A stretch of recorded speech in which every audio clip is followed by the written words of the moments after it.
Bueno, ante todo, chicos, gracias por sumarse hoy. Sé que es un domingo, igual que hace un frío de la puta madre, y que estamos todos con ganas de estar en cama y todo y demás, así que nada, gracias ahí por sumarse también cerrando ya el día. Bueno, a ver, lo que vamos a ver, por lo menos en esta primera parte, va a ser todo lo que es algunas cosas de seguridad del kernel Linux y después todo lo que es el tema de contenedores, porque va muy de la mano. Eh, no voy a usar presentaciones ni nada por el estilo y demás, pero porque nunca fui fan para nada de las presentaciones en ningún punto. Entonces, nada, me parece que es mejor que esta documentación que ustedes están viendo ahí en pantalla es justamente la que está ahí también en mi libro. Eh, yo fui realizando una serie de cambios para mostrar la parte de contenedores y demás, con lo cual ahora apenas terminemos por lo menos hoy. Ahí yo ahora lo voy a pushear a mi página y ustedes ya van a poder verlo directamente desde ahí. No, así no tienen que descargar ninguna PPT ni tampoco nada por el estilo. Directamente pueden ahí ya tenerlo desde el celular, de cualquier lado. Eh, bueno, voy a ir alternando entre lo que son las, las explicaciones acá en la documentación y a su vez también entre lo que son los comandos, ¿sí? Como siempre, y por si ya no lo dije otras veces, cualquier duda, consulta que ustedes tengan, no estamos acá en la facultad, somos un grupo de gente que queremos transmitir un poco de conocimiento, así que abran el micrófono, pregunten sin drama y todo lo demás, ¿sí? No hay nada catedrático que tenga que seguirse con rigurosidad acá, en ese sentido. Bueno, eh, viendo que ya somos 9, vamos a empezar, después de las aclaraciones respectivas. Bueno, primero tenemos que entender un par de cosas de seguridad de lo que es el kernel Linux, ¿sí? Y que esas características de seguridad del kernel Linux son las que nos permiten la existencia de contenedores. Igualmente voy a empezar desde cero.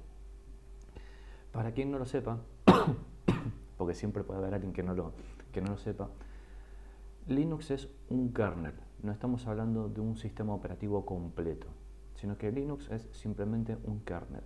Y recuerden que el kernel es el programa que se inicia apenas arranca la máquina, después de la BIOS o UEFI y después del bootloader.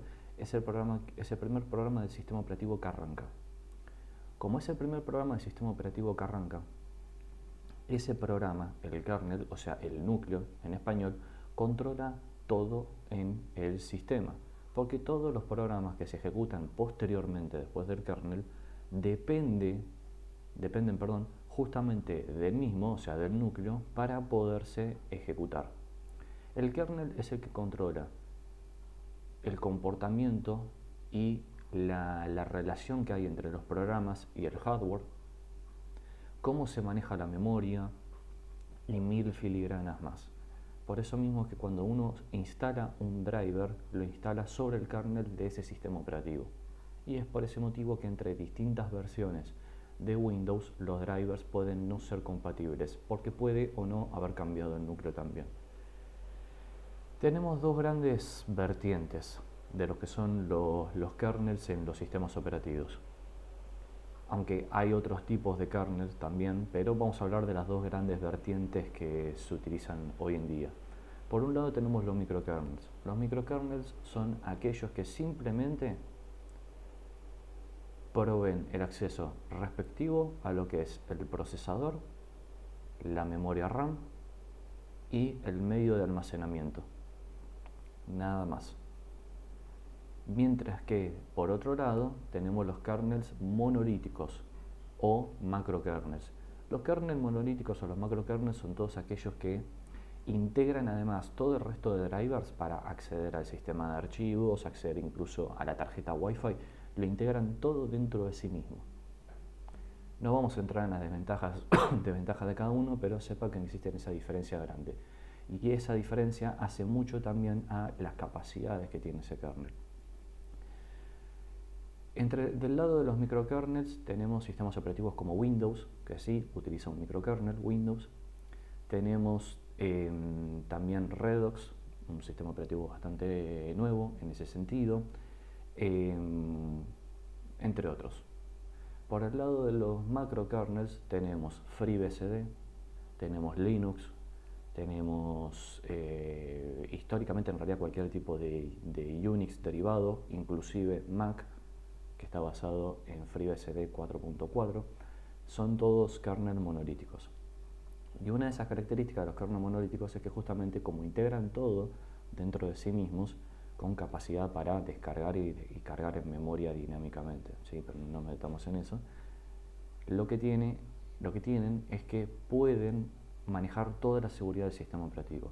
Y acá es donde entramos en específico con la parte de Linux. A ver, Linux tiene varios sistemas de seguridad. Esos sistemas de seguridad que tiene el kernel de Linux se llaman LSM, o sea, Linux Security Module. El módulo, de ahí LSM, ¿sí? La M de módulo, el módulo es simplemente una parte del kernel que él mismo puede cargar en memoria o descargar a plena voluntad. ¿Esto qué significa? Es como, piénselo como si fuera una casa modular, por así decirlo, el cual le podés encastrar otras partes modulares o directamente desencastrarlo según vayas vos necesitando. Bueno, lo mismo pasa acá. El kernel tiene la capacidad de cargar cosas y de descargarlas según la voluntad que vaya necesitando. Esos son justamente los módulos, ¿sí? Los módulos en el kernel Linux, y acá voy a cambiar de escena. Ahí. Los módulos en el kernel Linux se encuentran en lo que es /var/lib /modules. No, perdón, era /lib /modules, a veces me confundo. Y acá adentro, fíjense que uno se encuentra con varias carpetas. Estas carpetas justamente son la versión del kernel Linux que se está utilizando y ahí adentro están cada uno de sus módulos. Uno de los comandos que podemos utilizar en un sistema de tipo Unix, o sea, BSD, Linux y demás, es uname. Uname admite varios argumentos, o sea, las opciones que vos le pasás al comando se llaman argumentos. Y uno de ellos, por ejemplo, es "-a". Si ponen "-a", justamente te va a tirar todos los datos del kernel que se están ejecutando. Entonces pueden ver que mi sistema es un Linux, que el host del sistema se llama Slipnir, que estoy utilizando la versión 6.9.5 de Arch Linux con parches específicamente para mi notebook, y que justamente este kernel está en funcionamiento desde el 20 de junio a las 5:48 hora GMT 0, que utiliza la arquitectura que es 8664 y que este es un sistema GNU Linux. Por ende, como esta es la versión del kernel que estoy utilizando, acá en /lib /modules y después en este directorio están todos los módulos del kernel que yo justamente estoy utilizando. Si hacemos el comando ls, podemos ver justamente todos los archivos que hay dentro de una carpeta en específica. Esto es para quien tenga pocos conocimientos de lo que es Linux en general. Acá adentro están justamente todo lo que es el tema de los módulos, ¿sí? Como les comentaba. Tenemos tanto para construir nuevos módulos, que esto es lo que se llaman cabeceras, no importa, no nos vamos a meter con eso, como los módulos en sí mismos que están dentro de la carpeta llamada kernel. Pero Linux tiene la hermosa característica de que entre esos módulos que tiene en /lib /modules y el número de la versión del kernel, hay módulos de seguridad. vamos a ver esos módulos de seguridad, porque esto es importante para entender también cómo funcionan los contenedores. El primer módulo de seguridad que existe en el kernel Linux es el control de acceso discrecional de Unix, también llamado DAC. Este es el más básico de todos. Cuando ustedes configuran los permisos en una carpeta, ya sean Windows, Linux, BSD, el que sea, en donde el usuario propietario puede acceder, puede editar archivos, o sea, escribirlos, porque borrar un archivo es escribir también. Hay una cuestión técnica de por qué en realidad borrar también significa una escritura. Y puede ejecutar programas. Todos los usuarios que pertenezcan a este grupo en el sistema operativo pueden realizar estas opciones, y las personas que no sean el propietario y que tampoco sean de ese grupo pueden realizar estas cosas. Bueno, eso el que uno quizás a veces ha configurado, ¿no?, en una máquina, en una carpeta o directorio. Estamos hablando de lo mismo cuando hablamos carpeta de directorio. Eso es lo que se llama el control de acceso discrecional. En Unix tenemos el de toda la vida, en el cual si nosotros utilizamos el sistema de permisos por letras, tenemos justamente lo que sería permisos del propietario, seguido después de lo que serían los permisos de grupo, y después lo que serían los permisos de otros, o sea, las personas que no pertenecen ni al propietario ni al grupo. Si, por ejemplo, en un sistema Linux hacemos ls para ver los archivos y los directorios que hay ahí, pero le ponemos el argumento "-l" para ponerlo en formato de lista, acá pueden ver, por ejemplo, qué es lo que nos tira. La D adelante nos tira que esto es un directorio, ¿sí? Por lo tanto, a pesar de que esto no tenga nombre, no te indique, sea solamente un nombre, con la D adelante de ls-l ya podés identificar si se está hablando de lo que sería un directorio. Cuando no tiene la D adelante, quiere decir que es un archivo. Si aparece otras letras, como por ejemplo una S, es un enlace simbólico.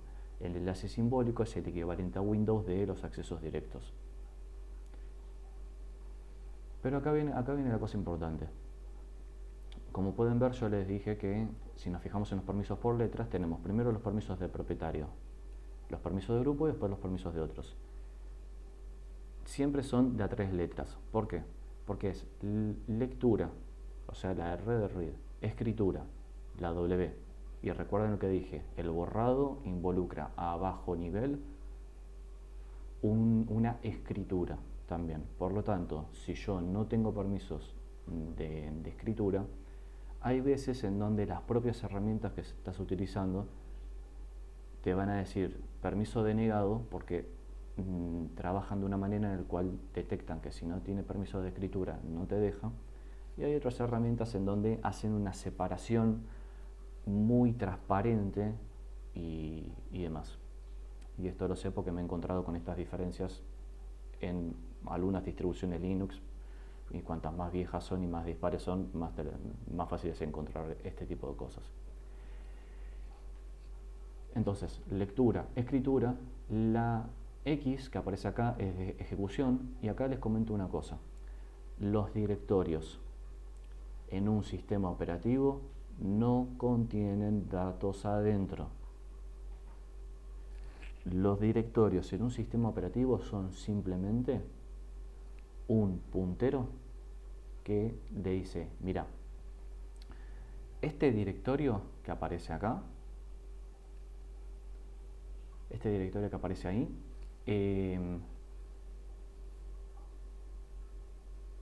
supuestamente tiene adentro estos archivos, pero no los contiene adentro, sino que simplemente dice, mira, este archivo está en esta ubicación, este archivo está en esta ubicación, este archivo está en esta otra ubicación. Entonces después el kernel del sistema operativo, cuando lee eso, le devuelve al programa, o sea, al file manager, a ls y demás, que se contienen estos archivos. Pero simplemente en realidad es una forma lógica de agrupar, pero todos los archivos y directorios están sueltos en el medio de almacenamiento. Eso es importante que lo entiendan. Bueno, estos son los permisos. Después tenemos otro, por ejemplo, como CLinux. Y si alguno estuvo en la última clase que dieron los profesores de criptografía, lo habrán escuchado nombrar C-Linux. C-Linux es un módulo de seguridad del kernel, el cual entra dentro de la categoría de Mandatory Access Control. El Mandatory Access Control es un patobica en la puerta del boliche. Pero ese patobica es exclusivo. Tiene un listado de a qué partes o no de ese boliche, de esa fiesta privada, podríamos decir también, puede acceder cada invitado. Ok, ¿quién sos vos? ¿Estás en la lista? Sí. ¿A dónde tenés que ir? Tenés que ir a esta sección. No, pues yo quiero ir a la otra, quiero ir a la sala VIP. No estás en la lista permitida. Bueno, el Mandatory Access Control justamente se encarga de lo mismo. Se encarga de verificar qué programa se está ejecutando y qué es lo que quiere hacer dentro del sistema operativo. Cada cosa que quiera hacer un programa, sea mostrar algo en pantalla, acceder a un archivo, leer un archivo, ejecutar una carpeta para ver qué tiene adentro justamente, ¿no? Lo que nosotros le decimos abrir una carpeta. Bueno, si hablamos a un nivel más bajo y más técnico es ejecutar una carpeta y ahí obtener la información de qué es lo que supuestamente tiene adentro, etcétera, etcétera. Abrir un socket de internet en el puerto 8080, por ejemplo, y demás. Todo eso lo corrobora el Mandatory Access Control y decide, según las reglas que tenga ese Mandatory Access Control, qué es lo que puede hacer o no puede hacer justamente ese programa. ¿Hasta ahora se viene entendiendo todo?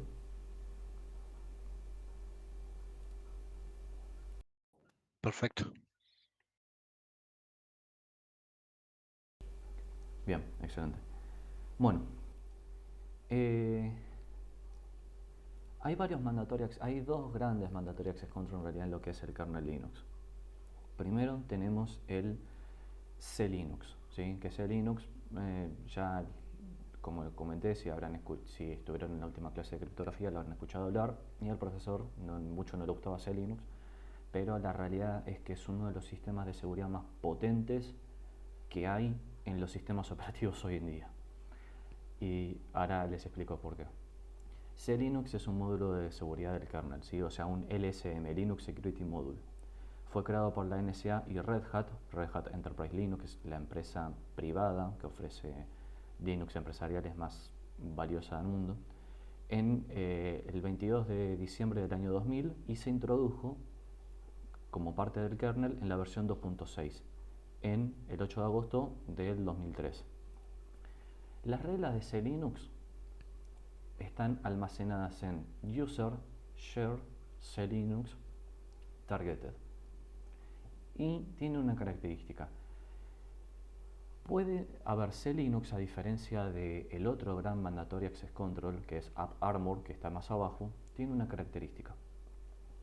Puede controlar prácticamente casi todo a lo que podría ser un programa. Che, si este programa quiere conectarse a internet, a un web server, C-Linux puede determinar si ese programa puede o no conectarse a internet. Sí. C-Linux puede controlar si este programa puede acceder o no al teclado, al mouse, o sea, a una parte del hardware. Sí. Con los cuales otros sistemas de seguridad del kernel Linux no tienen esa capacidad tan potente. Por eso es que C-Linux, les digo, es que hoy en día es uno de los sistemas de seguridad en un sistema operativo, en este caso en el kernel, más potentes que hay. C-Linux se divide en dos grandes modos. Tenemos el modo Enforced, que el modo Enforced justamente lo que hace es aplica las reglas, las políticas de las reglas que tengamos, o si no, puede estar en modo Permissive. El modo Permissive es, mira, yo permito que ocurra todo, no deniego nada, a pesar de que en mis políticas, a ver, tenemos lo que se llaman las reglas, y dentro de las reglas están las políticas. La regla sería el programa Firefox, después, o sea, la regla Firefox aplica a ese mismo programa y tiene las reglas de puede conectarse a internet, puede leer el directorio del usuario, del home del usuario. pero o sea, la regla de poder leer cualquier otra parte del sistema está denegada. Esa sería una regla de seguridad básica de ese Linux para el navegador web Firefox.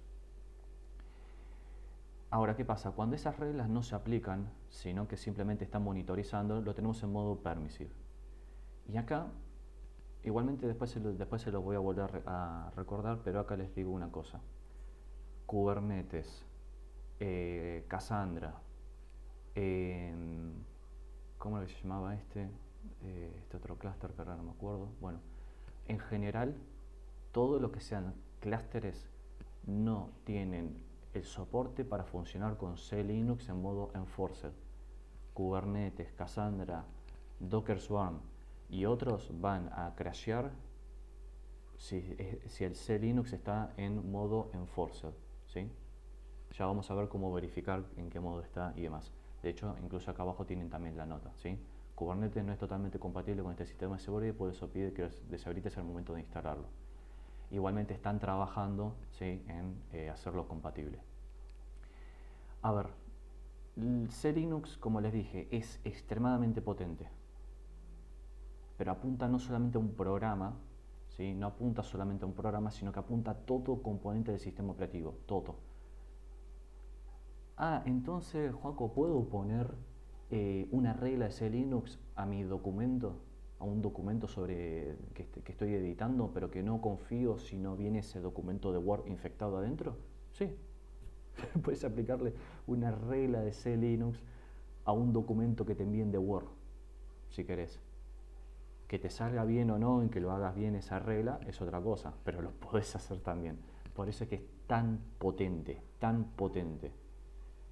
Ni OpenBSD tiene sistemas de seguridad tan potentes, pero tiene la desventaja de que es bastante difícil de administrar y de manejar. Yo una vez en mi anterior trabajo, cuando trabajaba en Accenture, en el equipo de ingeniería de AIP, me arremangué, me puse los pantalones largos, me puse en modo masoquista y dije, voy a intentar hacer un par de reglas para que Kubernetes funcione sobre C-Linux en nuestros servidores. Si lo logro hacer, listo. Soy Gardé con guitarra eléctrica en un concierto en el Luna Park. Fue un mes bastante oscuro en mi vida, dejémoslo ahí, porque es extremadamente difícil a veces crear las reglas y encima además hacer a veces que funcione es muy complicado. Pero más o menos queda equilibrado. Una potencia extrema y una complicadez de manejar bastante grande también. A ver, ¿quiénes utilizan este sistema de seguridad? Lo utiliza Fedora, lo utiliza Red Hat Enterprise Linux, lo utiliza CentOS, Rocky Linux, Scientific Linux, Android lo utiliza de la versión 5. Y sí, señores, Android utiliza C-Linux desde Android 5.0. ¿Cómo pueden verificar que ustedes tienen Android ejecutándose? No me crean, ustedes pueden verificarlo.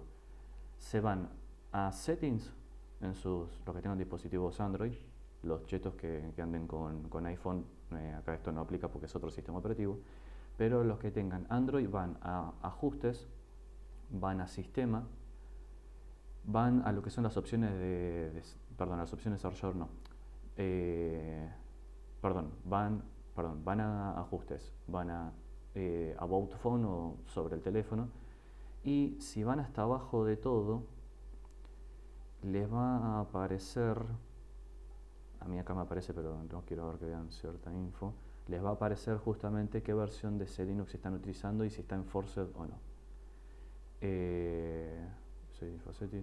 No. Bueno, si van a ese lugar ahí lo pueden ver, pasa que no quiero que se vea una cosa. Desde el Android, y Android lo tiene en modo enforced. Es una medida de seguridad que le puso Google a Android para proteger al kernel de todo lo que es el ruteo y la infección de dispositivos Android. Ahora, ¿qué pasa? Como C-Linux es bastante difícil de administrar,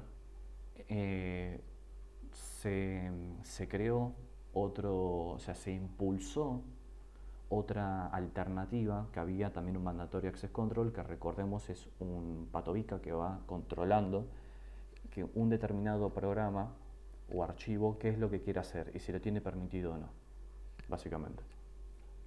Que es AppArmor, o sea, Application Armor.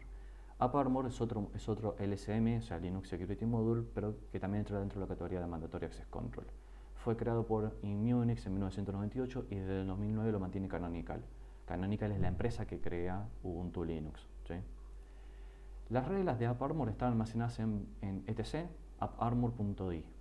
Para quien no lo sepa, todo lo que esté dentro de la carpeta o directorio etc son archivos de configuración, ¿sí? Y justamente las reglas ahí están almacenadas en este directorio. AppArmor tiene la característica de que también puede controlar a qué dispositivos físicos, o sea, todos los dispositivos que aparecen en /dev son dispositivos físicos, ¿sí? Dev es la abreviatura de device. También puede controlar a qué dispositivo físico puede acceder un programa, qué permiso puede tener, si se puede conectar o no a internet, etcétera, etcétera. Pero AppArmor no puede controlar, o sea, no tiene tanta potencia como Linux y no puede controlar otras cosas a más bajo nivel que sí puede controlar Linux. Ya seguramente ya se irán dando una idea porque Linux, habiendo sido creado por la NSA y Red Hat, tiene tanto rechazo entre mucha gente que no confía, con justa razón, en esta agencia de 3 letras. Tiene también el mismo modo enforce que tiene Linux, en el cual ahí las reglas se estarían aplicando, o si no, también puede estar en un modo monitoreo que se llama complain, ¿sí? A diferencia de Linux, a ver, hay una característica de seguridad. AppArmor se fija en la ubicación del archivo. Por ejemplo, si nosotros tenemos nosotros en los sistemas Linux tenemos dentro de /user /bin tenemos todos los archivos binarios, o sea, todos los programas del sistema operativo, ¿sí? Todos estos que aparecen acá en verde son todos los programas o archivos ejecutables que tiene mi sistema operativo. Entonces, ¿qué pasa? AppArmor lo que hace es se fija dónde está, o sea, la ubicación del programa que uno quiere ejecutar. Como la mayoría de los programas están acá en /user /bin, si yo creo una regla, por ejemplo, que sería, por ejemplo, OBS no lo tengo acá, por ejemplo, que sería Firefox, ¿no? Si yo creo una regla de AppArmor para Firefox, AppArmor se va a fijar que justamente el programa coincida con la ubicación de este archivo. Por lo tanto, si yo muevo el ejecutable de Firefox, lo muevo a otra ubicación, aunque sea una carpeta más atrás, AppArmor ya no va a aplicar esa regla a eso. ¿Por qué? Porque la ubicación que yo le especifique en la regla difiere. ¿Se entendió ahí?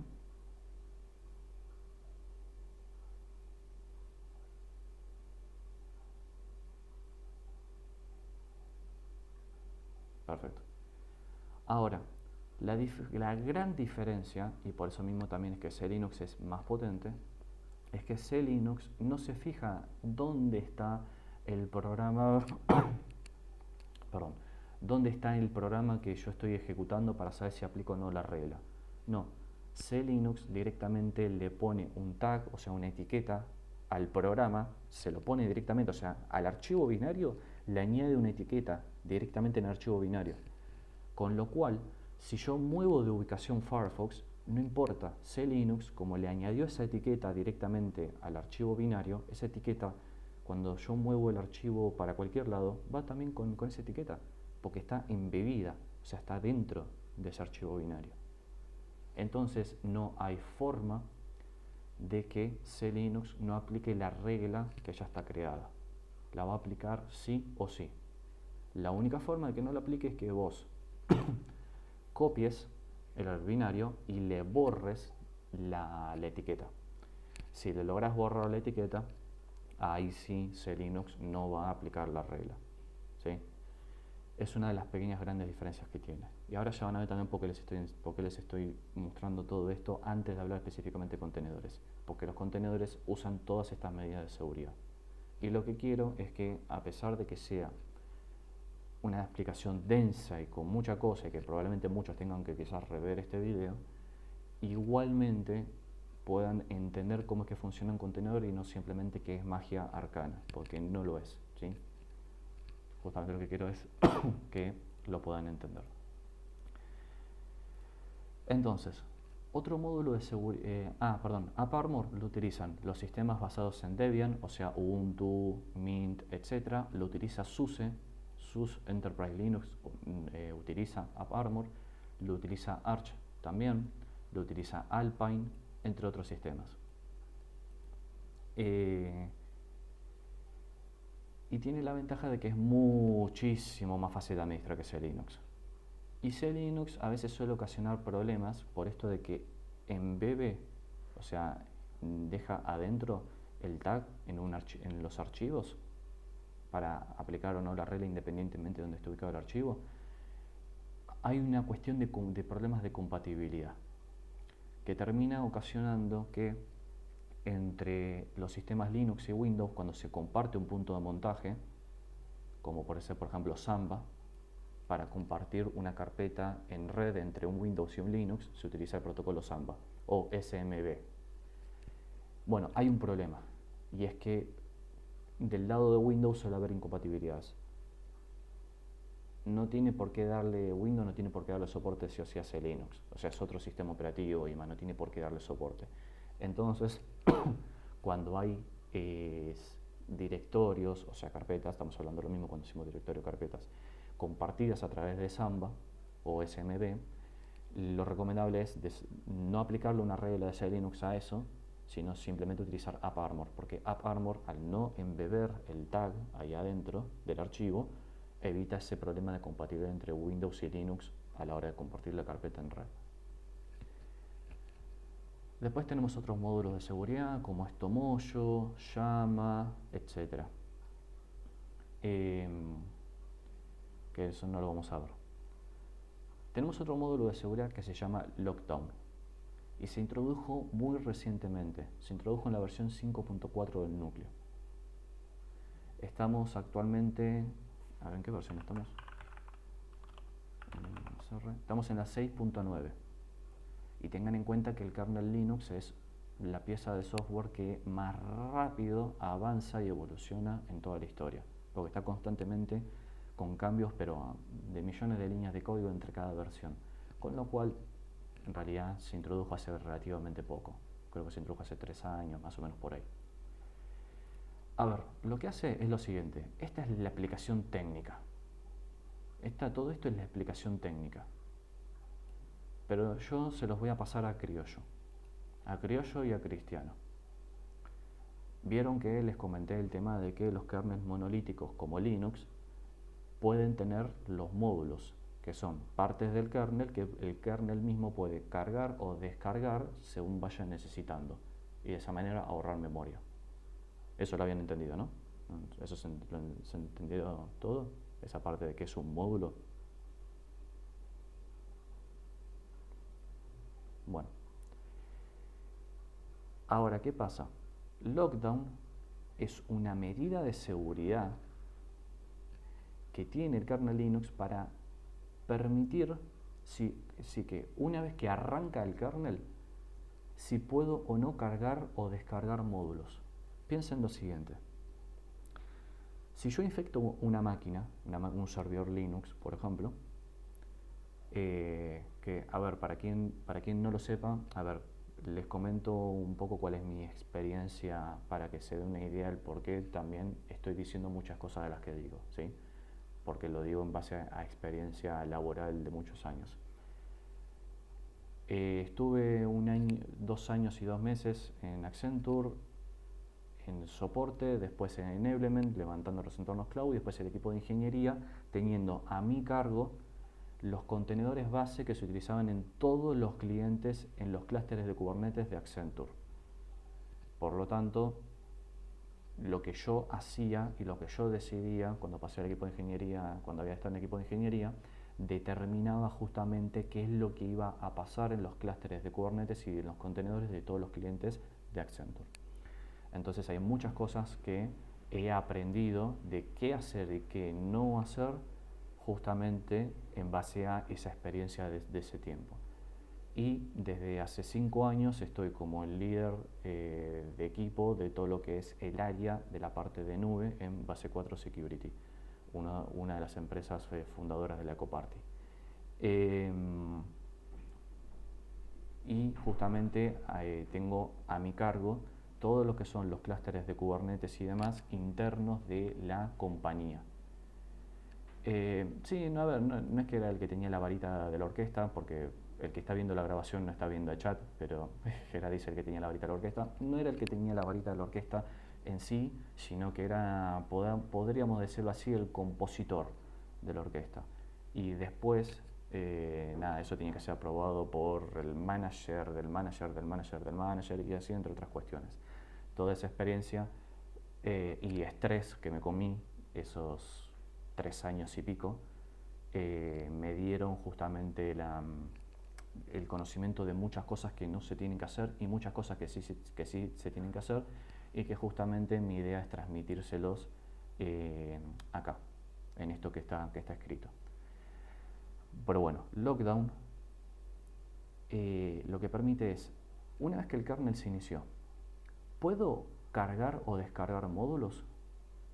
¿Por qué? Porque si yo infecto un sistema operativo Linux, lo primero que yo voy a hacer una vez que infecté el sistema para mantener esos privilegios sobre ese sistema al cual yo obtuve acceso es, primero, elevo privilegios para tener permisos de root. ¿Sí? Eso es lo primero que tengo que hacer una vez que infecté la máquina. Pero después lo segundo es asegurarme ese acceso. Asegurar ese acceso cuando vos realizás un pentest se llama persistencia. O sea, persistir justamente en la máquina que acabas de vulnerar. Y una forma bastante demoledora que hay de garantizar la persistencia, hay muchas cosas, o sea, mucha gente que garantiza persistencia instalando un troyano, otros otra forma y todo lo demás. Pero una forma muy demoledora que hay de garantizar persistencia es infectás un módulo del kernel.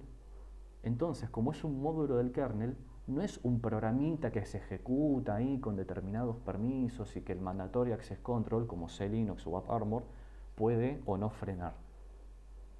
Si vos infectás un módulo del kernel, te estás ejecutando dentro del kernel.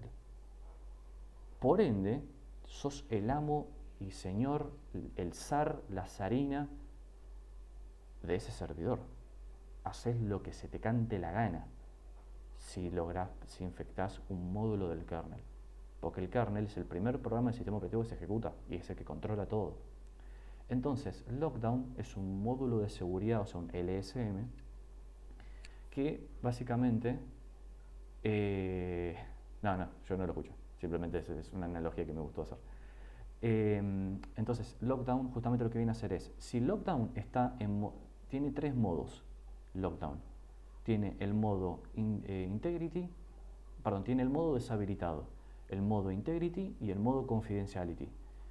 El modo deshabilitado obviamente va a permitir que se carguen y se descarguen módulos como si no hubiera problema. Pero el modo Integrity dice, ok, una vez que el kernel ya se inició y el kernel cargó sus propios módulos, los módulos que el kernel necesitaba, ya a partir de ese momento en que inicia el primer programa después del sistema operativo, a partir de ese momento ya no se pueden cargar nuevos módulos del kernel, justamente para evitar posibles infecciones. Y el modo confidencialidad, que seguramente lo estaré diciendo mal, confidentiality, pero bueno, seguramente lo esté pronunciando mal, lo que hace directamente es evita que incluso puedas obtener la información de cuáles módulos están cargados. Ahora, es una medida de seguridad extremadamente buena, pero tiene una cuestión. Como les dije, si el Lockdown está habilitado en Integrity o en Confidentiality, no se pueden cargar módulos fuera del kernel embebido, por lo que los drivers de VirtualBox, NVIDIA y otros no se van a iniciar. Esto es excelente cuando se tiene todo dentro del kernel embebido, pero es una molestia cuando se requiere usar módulos, ¿sí? Esta medida de seguridad es prácticamente militar, podríamos decir, pero es importante, porque si ustedes hardenizan, o sea, endurecen la seguridad de su sistema y le ponen lockdown, bueno, va a fallar VirtualBox, va a fallar VMware, va a fallar los contenedores, etcétera, etcétera. ¿Cómo se verifica en qué modo está? Bueno, simplemente hacen esto. En cualquier sistema Linux,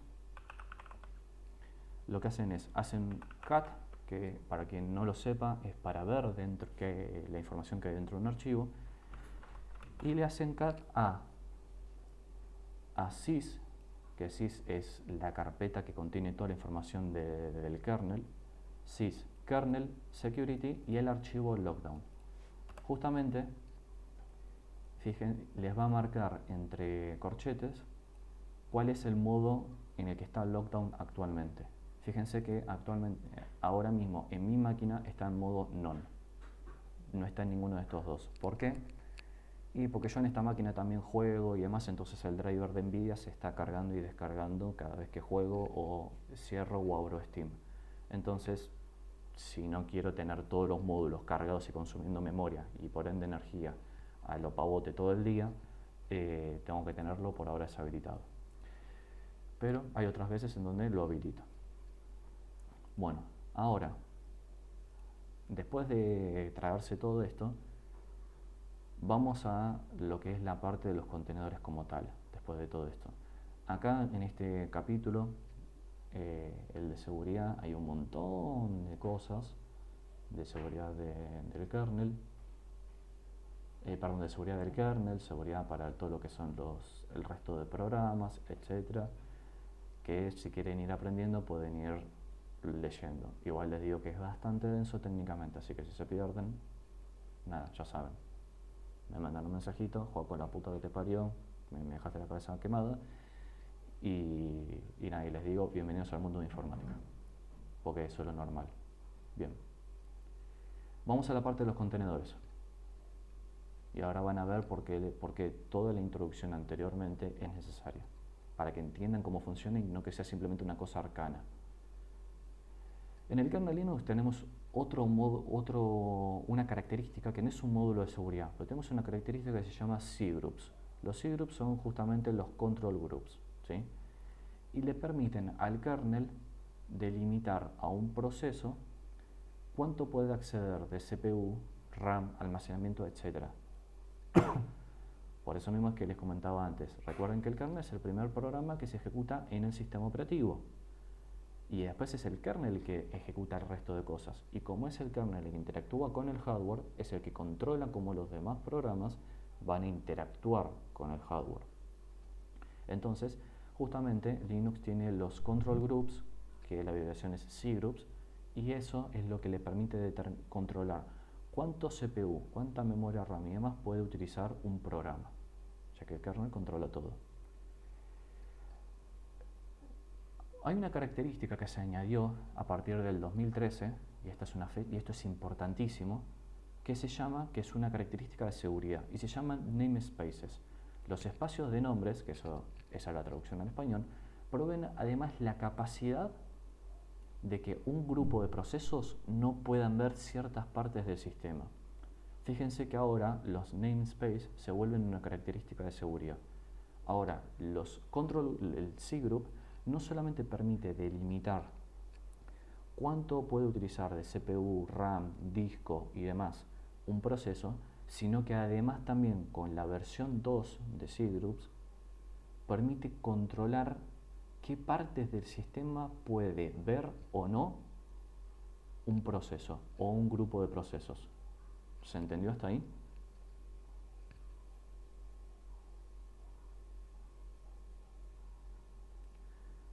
Bien, Bien, ahí se va, me pidió de nuevo, listo, vuelvo a repetir. Linux tiene una característica, o sea, una feature en inglés, que es el tema de los cgroups. Los cgroups le permiten al kernel determinar un proceso, cuánto puede usar de CPU, cuánto puede usar de memoria RAM, cuánto puede usar del medio de almacenamiento, etc. O sea, permite justamente crear una especie de cuotas, ¿sí?, de consumo de CPU, RAM, etc., que puede utilizar un proceso o un grupo de procesos.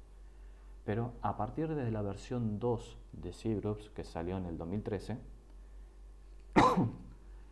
además tiene una característica nueva que es el namespace. Y el namespace permite delimitar qué partes o no pueden ver del resto del sistema. Y contestando a tu pregunta de si podría, entre comillas, porque te estoy citando, ¿podríamos decir que es como una VM? No. Los contenedores y las máquinas virtuales utilizan tecnologías totalmente diferentes. Ya eso lo vamos a ver, porque es una confusión muy común. Todo el tema, igualmente llegaste a entender ahora sí el tema de los cgroups. Perfecto. Ahora, todo en conjunto, todo el tema de los cgroups de AppArmor, CLinux, Lockdown, el acceso discrecional de Unix, o sea, el read, write, execute y demás, todo eso en su conjunto permite que existan los contenedores. Si hablamos a un nivel más alto y no tan a bajo nivel, los contenedores son simplemente un entorno, y escuchen esta palabra, porque esta palabra hace toda la diferencia, un entorno aislado, personalizable. Entonces vamos a definir las tres cuestiones básicas que tiene que tener algo para ser un contenedor. Primero tiene que tener un aislamiento de almacenamiento. El aislamiento de almacenamiento permite que la aplicación y el entorno aislado no puedan ver lo que existe fuera del mismo. El almacenamiento de memoria RAM como segundo punto permite, o sea, este tipo de aislamiento permite que la aplicación y el entorno aislado no puedan obtener no puedan obtener información fuera del aislamiento donde se ejecutan. Esto hace que, por ejemplo, no puedan detectar programas en funcionamiento, tipo de sistema operativo, hardware donde se ejecuta, entre otros, que estaría fuera de ese entorno aislado. Y tercero, y esto es muy importante, tenemos el tercer tipo de aislamiento, que es el aislamiento de red. El aislamiento de red permite que el entorno aislado, o sea, la aplicación y todo el entorno aislado, tenga su propio punto de entrada y salida de la red, separando lógicamente así los procesos, de tal manera que no puedan analizar el tráfico de otras aplicaciones y del sistema host. El punto de entrada y salida del contenedor es la interfaz de red virtual. Vuelvo a repetir esto porque seguramente alguno quizás se perdió ahí. El aislamiento de red lo que hace es que cada contenedor tenga su propia interfaz de red virtual, porque no te está creando una interfaz de red física. Cuando vos ejecutas un contenedor no te aparece un puerto de Ethernet de la nada, sino que por eso mismo son interfaces virtuales, en donde cada interfaz de red virtual actúa como si fuera un puerto Ethernet exclusivamente para ese contenedor, y ese contenedor usa exclusivamente esa interfaz de red virtual. Por lo tanto, cada contenedor tiene su propia interfaz de red, su propio punto de entrada y salida de red, y un contenedor que está con una interfaz de red no puede ponerse a escuchar, como por ejemplo Wireshark, poder decir un programa, pero hay muchos, TCP/dump, Wireshark, hay un montón.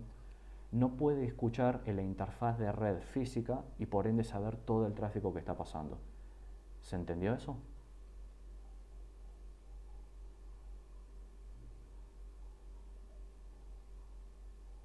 Bien.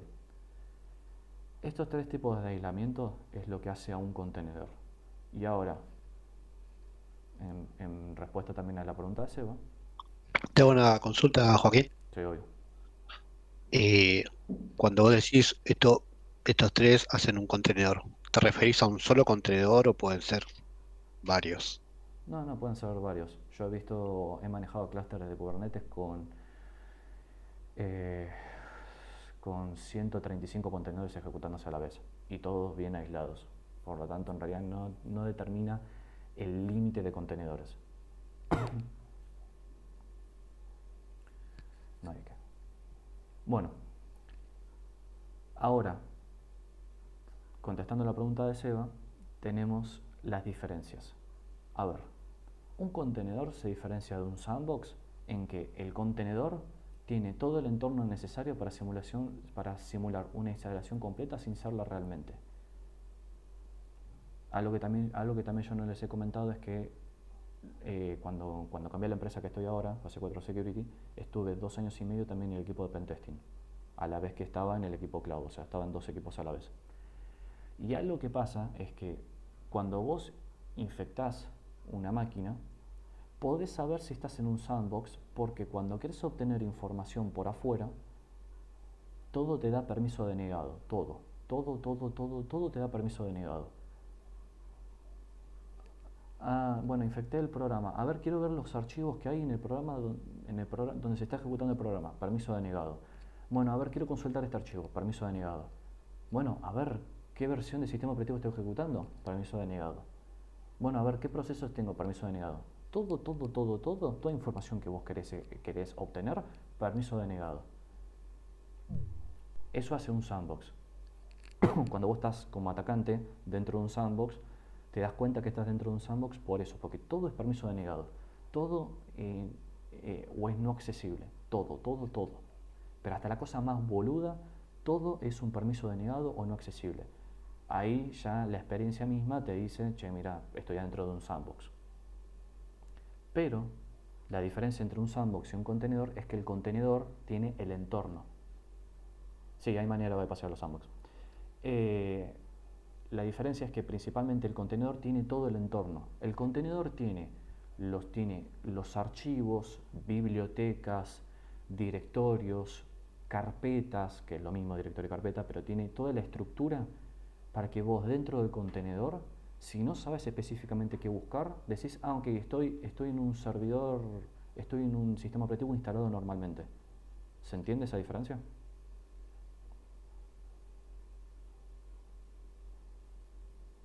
¿Podrías repetirlo? Sí. La diferencia entre un contenedor y un sandbox es muy chiquita, es una zona gris. Pero cuando vos estás dentro de un sandbox, vos querés obtener cualquier tipo de información, desde la más boluda como a ver cuáles son los archivos que hay en esta carpeta, en este directorio, permiso denegado. ¿Qué versión del kernel se está ejecutando? Permiso denegado. ¿Qué versión del sistema operativo estoy ejecutando? Permiso denegado. Bueno, a ver, ¿cuáles son los permisos que tiene el usuario que estoy ejecutando? Permiso denegado. Todo es permiso denegado. Todo. Bueno, a ver, quiero conectarme a google.com, permiso denegado. Todo es permiso denegado.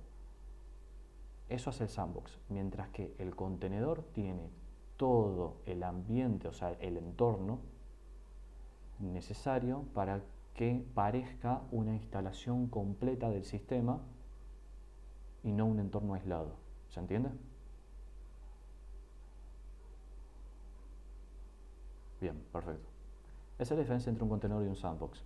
Entonces, no caigan en la falacia de hablar de sandbox y contenedores como si fueran lo mismo. Son dos cosas diferentes. El contenedor es mucho más potente y demás, y es mucho más flexible. Ahora, ¿qué diferencia un contenedor de una máquina virtual? Bueno, el contenedor simplemente es justamente los 3 tipos de aislamiento que hablamos y el entorno para que esa aplicación que está en ese entorno aislado pueda funcionar normalmente, como si fuera una instalación clásica de toda la vida. Mientras que una máquina virtual lo que hace es simula o emula, como le quieran decir, hardware específico y se instala un sistema operativo completamente nuevo, que puede ser el mismo o diferente, arriba. Entonces, la máquina virtual tiene una base en donde simula un hardware específico y después desde ahí instala un sistema operativo completo, el kernel, el sysinit y demás cuestiones, o sea, completo. mientras que el contenedor solamente es un aislamiento con un entorno minimalista y completo para que esa aplicación en ese entorno pueda funcionar como si estuviera una instalación clásica de toda la vida. ¿Se entendió esa diferencia?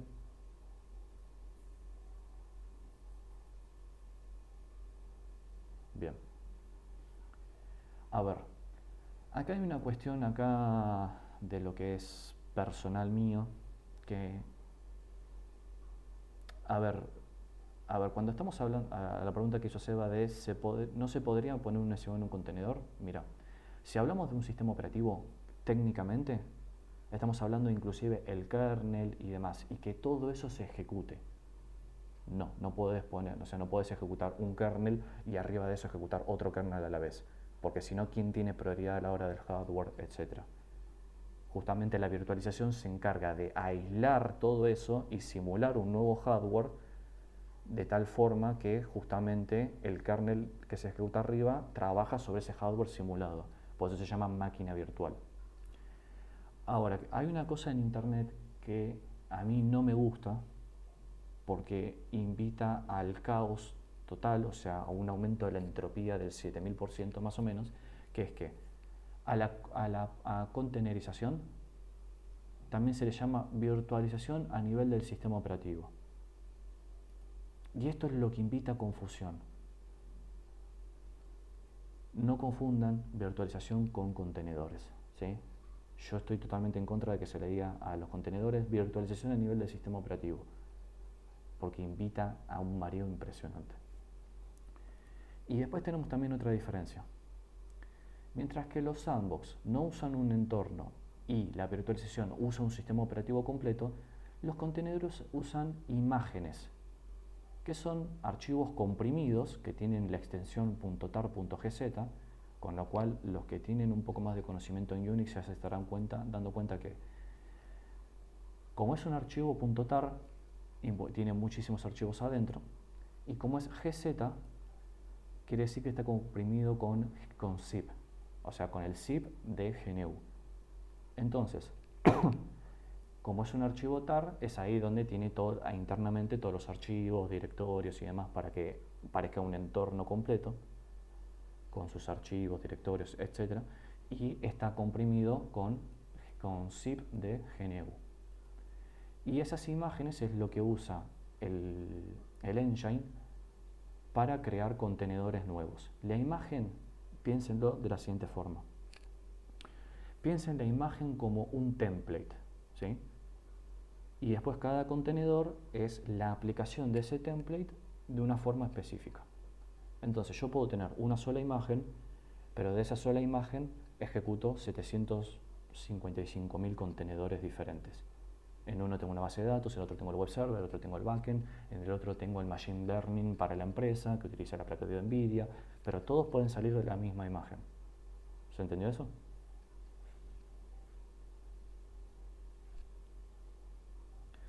Bueno, acá una consulta. Ya llevamos más o menos una hora. No sé qué tanto estarán echando humo ahora mismo.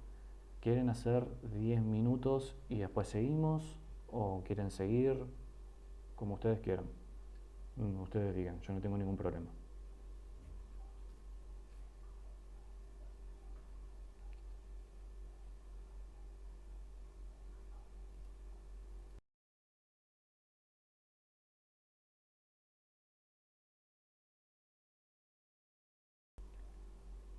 ¿Cómo quieren hacer?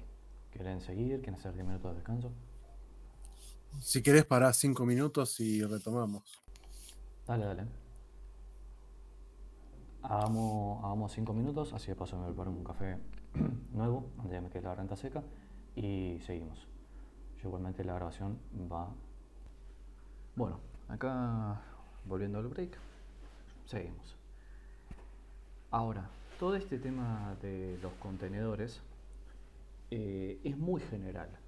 El tema de, bueno, el aislamiento de almacenamiento, el aislamiento de RAM y el aislamiento de red, mínimamente. Bueno, pero ¿cómo se realiza esos aislamientos?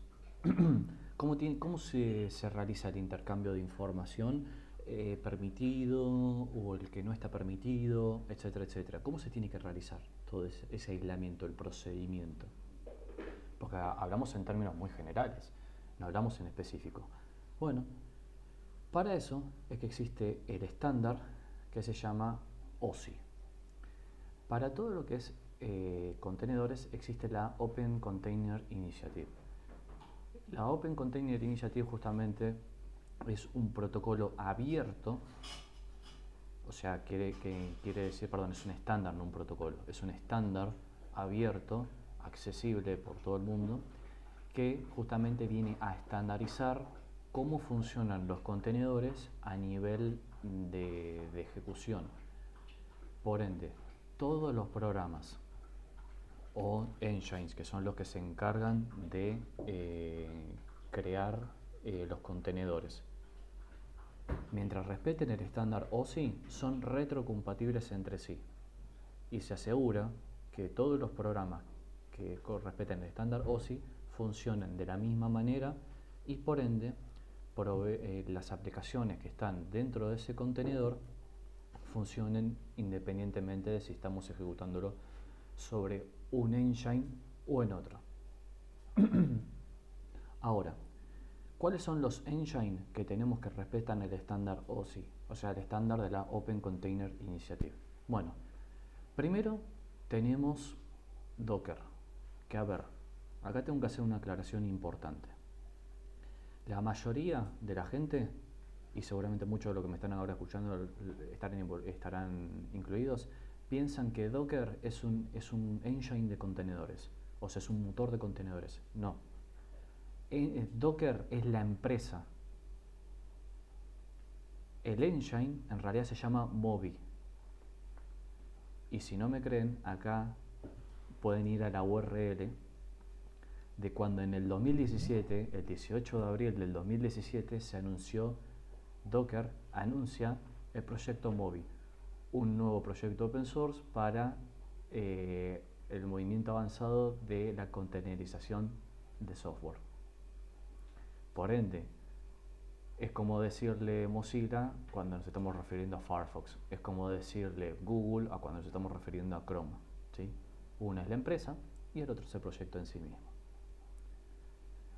Ahora, Moby fue donado a la Open Container Initiative porque muchas de las herramientas que creó Docker para Moby, sentaron un precedente. Entonces, muchas de esas herramientas fueron donadas hace un par de años a la Open Container Initiative para servir como base para la creación del estándar que justamente promueve la Open Container Initiative. Pero hay una característica, Moby simplemente es un frontend. El verdadero engine que funciona por detrás se llama Containerd. Este Containerd es el verdadero engine que crea los contenedores y que los administra. Docker es simplemente un frontend para hacerlo mucho más amigable y fácil de administrar. Ese es uno de los engines que tenemos, que lo conoce todo el mundo. Docker, porque fue uno de los primeros. No fue el primero, sino que fue uno de los primeros. Otro que tenemos es Podman. Acá tienen también las URLs de cada uno, ¿sí? Podman es una librería y a la vez es un programa que fue creado originalmente con Red Hat, que fue creado originalmente por Red Hat Enterprise, la empresa, para suplir una deficiencia que tienen Docker y por ende que tienen Containerd. Tanto Docker como Containerd deben ejecutarse con permisos de root para poder funcionar.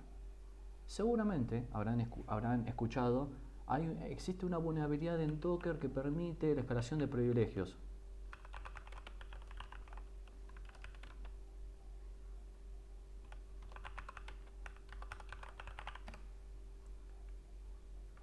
Tienen de dónde elegir, señores.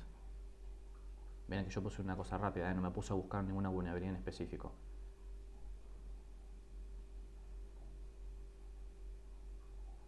Tienen de dónde elegir. Muchas de estas vulnerabilidades son catastróficas. Si nos venimos a los Common Vulnerability Exposed, muchas son catastróficas. Acá igualmente esto está desactualizado, hay muy pocas. Pero si nos venimos a veces a la propia de Docker, vamos a ver que muchas tienen la capacidad de que, como Docker se está ejecutando con permisos de root, porque containerd necesita root para poder ejecutarse, lo que termina pasando es que un atacante, ¿qué intenta hacer cuando logra infectar la máquina? Lo que intenta hacer es salir del contenedor. Al igual que se puede bypassear un sandbox o también una máquina virtual, porque sí, VirtualBox, VMware y demás no son infalibles. Hay exploits de altísima complejidad que pueden bypassearlos y por ende entrar al sistema host. Bueno, lo mismo pasa en los contenedores. Pero esto en Docker se potencia aún más por el tema de que Docker se está ejecutando como Docker y containerd se están ejecutando como root. Entonces, al ejecutarse como root, si vos los bypasseas y ganas privilegios, tenés root en el sistema host, ¿sí? Entonces, ¿qué pasa? Podman viene a suplir eso. Y Podman tiene la ventaja de que no necesita ejecutarse como root. Los contenedores se ejecutan con los privilegios del usuario que los crea. Entonces, si Seba crea un contenedor con su usuario y yo lo vulnero, yo voy a tener los permisos de ese usuario, del usuario de Seba. No voy a tener los permisos de root. Tendría que salir del contenedor y caería en el usuario de Seba. Y de ahí tendría que volver a hacer otra elevación de privilegios de nuevo para pasar ahí como root. Con lo cual, Podman introduce más barreras de seguridad ante vulneraciones en un contenedor, ¿sí?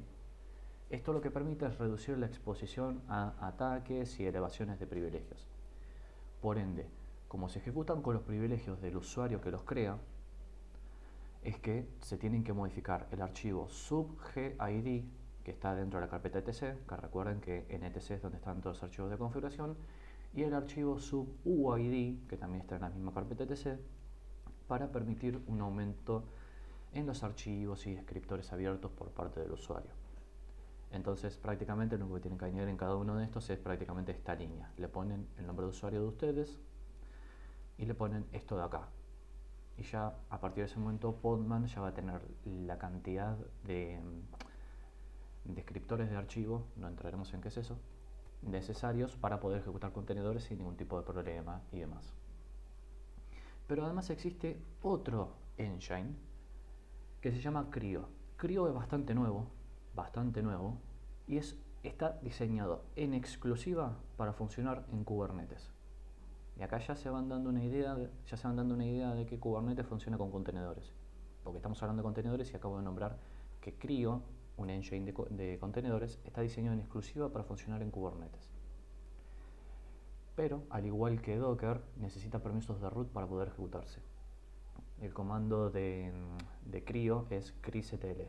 Ahora, como les dije antes, los tres respetan y cumplen con el estándar OSI. Por ende, los comandos que utilizas en Podman funcionan en Docker y funcionan en CRI-O. Y viceversa. Los tres son retrocompatibles entre sí. Entonces, tenemos ahora una serie de comandos que directamente se los voy a mostrar. En vez de estarles mostrando así una especie de presentación, directamente se los voy a mostrar en línea de comandos. Entonces, yo voy a utilizar Podman, ¿sí? ¿Por qué? Porque acá en mi máquina yo utilizo Podman por una cuestión de seguridad. Debido a que yo hago algunas tareas de seguridad por mi propia cuenta, en el sentido de jardinizar algunas cosas y demás, entonces, por seguridad adicional, en vez de utilizar Docker o CRI-O, utilizo yo Podman. Entonces, recuerden lo que les dije, las imágenes son simplemente archivos comprimidos de ese entorno que uno después utiliza como base, o sea, como template para crear un contenedor. Entonces, ¿cómo listamos las imágenes que tenemos en un contenedor?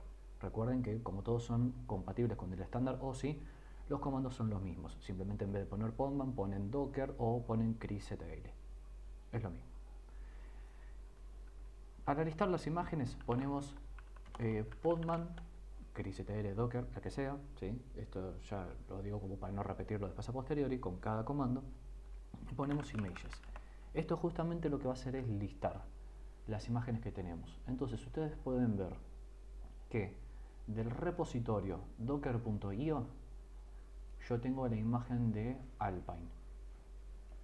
De docker.io tengo la imagen de Arch Linux. De docker.io tengo la imagen de Debian. ¿Cuál Debian? Debian estable. ¿Qué versión de Alpine? La 3.20.1. ¿Cuál versión de Arch Linux? La última, latest. Podemos ver cuál es el ID de esa imagen, cuándo fue creada esta imagen y cuánto es el peso de la imagen. Seguramente alguno estará diciendo, che, pará, Debian pesa 121 megas, la de Arch pesa 446, la de Alpine pesa 16,2. Sí, Alpine es extremadamente chico y eficiente en consumo de recursos y de espacio. 16 megas, compararlo contra los 446 de Arch y contra los 121 de Debian. Entonces, si nosotros queremos descargar una imagen, por ejemplo, voy a descargar la imagen de Rocky Linux. Simplemente ponemos pool, ponemos el repositorio del cual queremos descargarlo. En este caso yo lo voy a descargar desde Docker Hub y voy a descargar la imagen de Rocky Linux. ¿Qué versión voy a descargar? Simple. Venimos a Docker Hub, por ejemplo, porque es el repositorio del cual yo voy a descargar la imagen, ¿sí? Que la URL la pueden ver acá arriba, hub.docker.com. Y este es el repositorio de contenedores de Docker. Y este es el más utilizado. Tengan en cuenta que todo lo que esté acá es público, ¿sí? Por lo tanto, nunca suban un contenedor privado acá porque es público y lo va a poder bajar cualquiera de cualquier parte del mundo. Yo acá voy a buscar Rocky Linux, que es una distro empresarial compatible con Red Hat Enterprise Linux. Acá podemos ver una serie de cosas, lo que es Docker Hub. Fíjense que dentro de Docker Hub tenemos contenido confiable. Tenemos las imágenes oficiales de Docker o publishers que estén verificados o partners de lo que sería Docker que estén sponsoreados por la propia Docker. Entonces, son diferentes niveles de confianza para la imagen. Este es el nivel más alto porque es una imagen oficial de los propios de Docker. Este de acá es una empresa tercerizada, pero que es partner de Docker, entonces cumplen ciertos requisitos de calidad y demás. Y este Verify Publisher es como una especie de, de partner, pero con menos requisitos de calidad y de control, ¿sí? Ahora, pueden haber justamente imágenes, fíjense todas las que hay, que no sean justamente de un partner verificado y no por el estilo. Fíjense que incluso hay acá de personas que no conocemos y todo, pero que son justamente también imágenes de Rocky Linux, por ejemplo, ¿sí? Siempre a nivel de seguridad utilicen, si es posible, la Docker Official Image, porque se aseguran que estas son las imágenes oficiales y no van a caer en usar la imagen de Rocky Linux que subió de Sri Lanka, de la India, y que no tenés ni idea ni de qué está haciendo ese contenedor adentro, ¿sí? Ahí les acabo de nombrar una cuestión de seguridad que ustedes tienen que tener en cuenta para los contenedores. Entonces, como sé que estás acá, si ustedes tienen Docker en vez de Podman o CRI-O, directamente hacen un pull y ponen el nombre de la imagen. ¿Por qué? Porque automáticamente Docker va a venir a buscar las imágenes acá, al hub. Pero si ustedes no tienen Docker, sino que están utilizando Podman o CRI-O o están utilizando un repositorio diferente a Docker Hub, directamente van a tener que especificar el repositorio, ¿sí? Como estoy haciendo yo acá, especifico en mi terminal. Entonces yo voy acá a descargar la de Rocky Linux. Ahora, ¿qué pasa? Tenemos el tema de los tags. Los tags que aparecen acá es básicamente el versionado de los contenedores. Otra cuestión de seguridad que les digo, nunca utilicen el tag latest. ¿Por qué? Si ustedes utilizan el tag latest, están siempre descargando la última versión del contenedor. Entonces, si ustedes necesitan ejecutar la aplicación en un contenedor con Rocky Linux 8.4, si ustedes utilizan el tag latest apunta al último, que es el 9.3.2023.11.19. Entonces se van a poder encontrar con muchos problemas de compatibilidad por no especificar la versión del contenedor que ustedes quieren descargar. ¿Se entendió hasta ahí?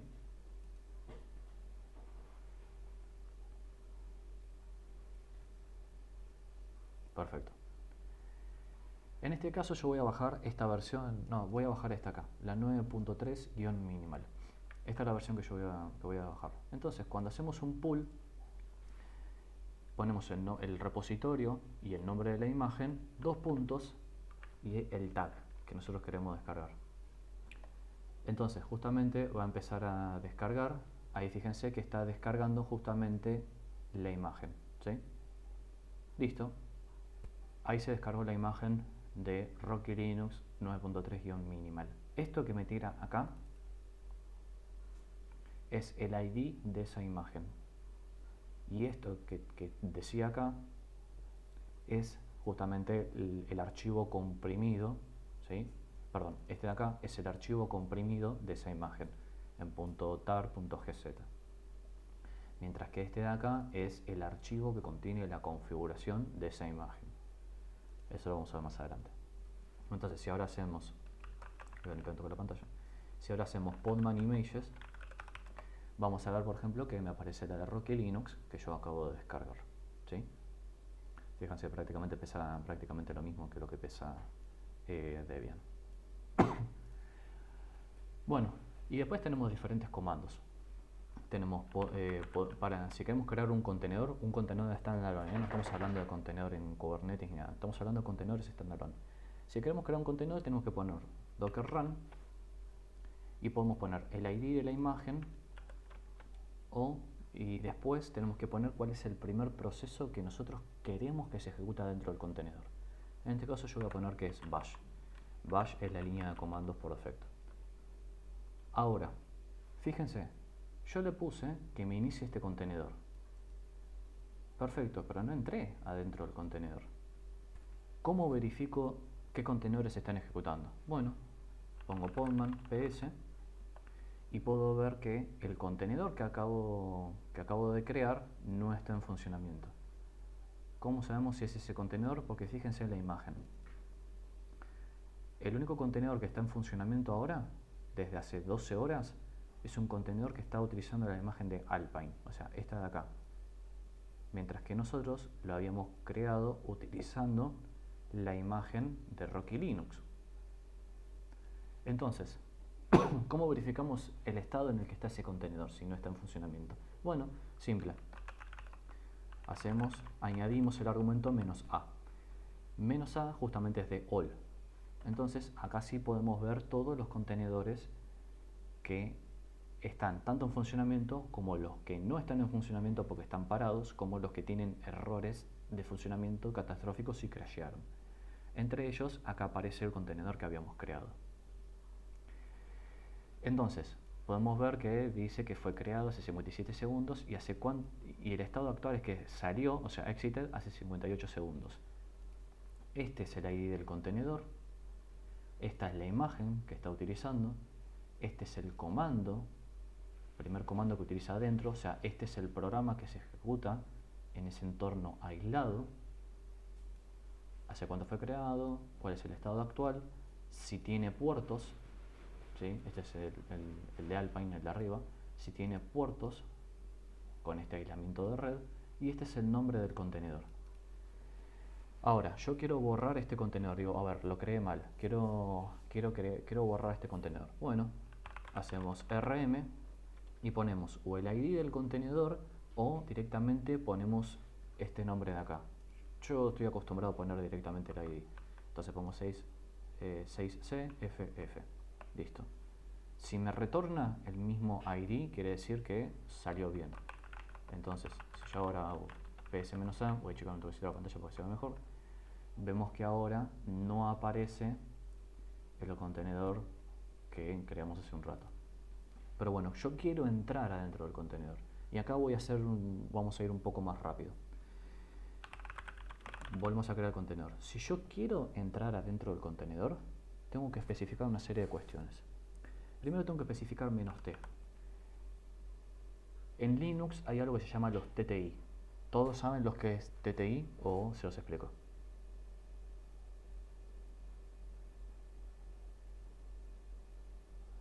Bueno, el TTI es lo que se llama el terminal interface, creo que se llamaba.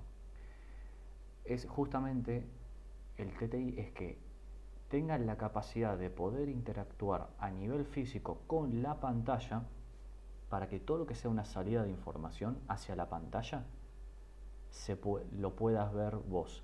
Entonces, ¿qué hace internamente? Docker, Postman, CRI-O, etc. Cuando los programas que están adentro del contenedor muestran algo en pantalla, lo que hace automáticamente es tomar eso que se mostraría en la pantalla, se lo redirige hacia el sistema host y te lo muestra a vos, ¿sí? Es una forma entonces que vos puedas ver en pantalla las cosas que te estaría mostrando ese programa. Si vos no le pones el argumento "-t", que es de TTI, todo lo que quiera mostrar en pantalla el programa no lo vas a poder ver, porque no lo estás redirigiendo hacia tu sistema host. Quedaría en un limbo ahí en el contenedor, pero no lo estarías redirigiendo vos hacia tu sistema host. ¿Se entendió ahí?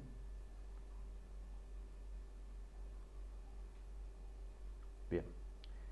Ahora, esto es para que nos muestre cosas en pantalla. Pero si yo quiero ver en especie, si yo quiero además que me pueda detectar mi teclado, mi mouse, ¿cómo hago? Bueno, le pongo el i. El i es de Interactive. Interactive quiere decir que el usuario puede interactuar. ¿Y cuáles son las dos formas de entrada de información que tiene justamente los sistemas Linux? Y está mi perro ladrando al fondo.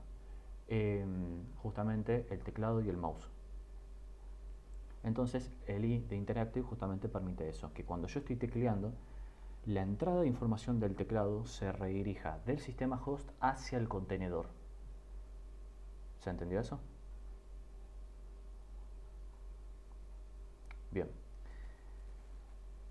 Ahora, ¿van entendiendo por qué justamente es importante conocer cómo funciona a nivel de seguridad del kernel? ¿Por qué son espacios aislados y todo? Algo tan simple como que te muestre en pantalla lo que te está queriendo, lo que te está tirando el comando y que tome también lo de tu teclado y todo.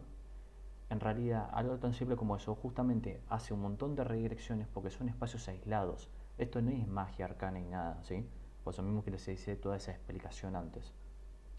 Para que entiendan justamente que en realidad estos tres espacios, todo lo que es el TTI y el teclado y demás, recuerden que es información de la memoria RAM.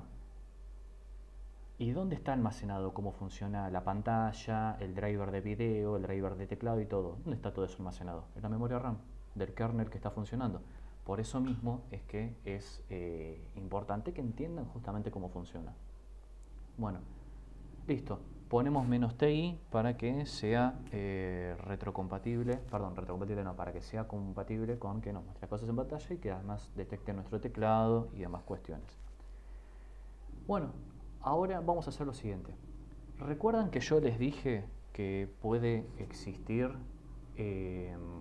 un aislamiento personalizado de lo que es el medio de almacenamiento? O sea que el entorno aislado del contenedor no puede ver lo que hay fuera de ese entorno aislado, ¿sí? Ese es el aislamiento de almacenamiento. Pero el contenedor tiene una característica. Yo puedo personalizar esos niveles de aislamiento. Entonces, si yo quiero hacer que una carpeta del sistema host pueda ser leída desde el contenedor, o sea, puedo intercambiar archivos entre el contenedor y el host y que no queden completamente aislados, sino que haya un punto en común de intercambio de archivos. Yo creo lo que se llama un volumen.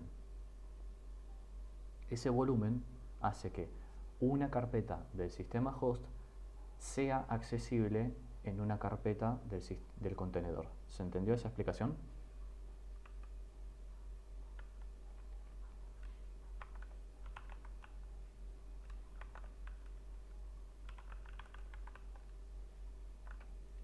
Bien, ahora lo vas a ver, lo vas a entender acá.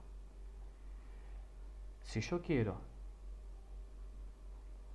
que el aislamiento de almacenamiento no sea absoluto, sino que el contenedor pueda leer una carpeta en específico del sistema host, yo puedo personalizar ese aislamiento de almacenamiento.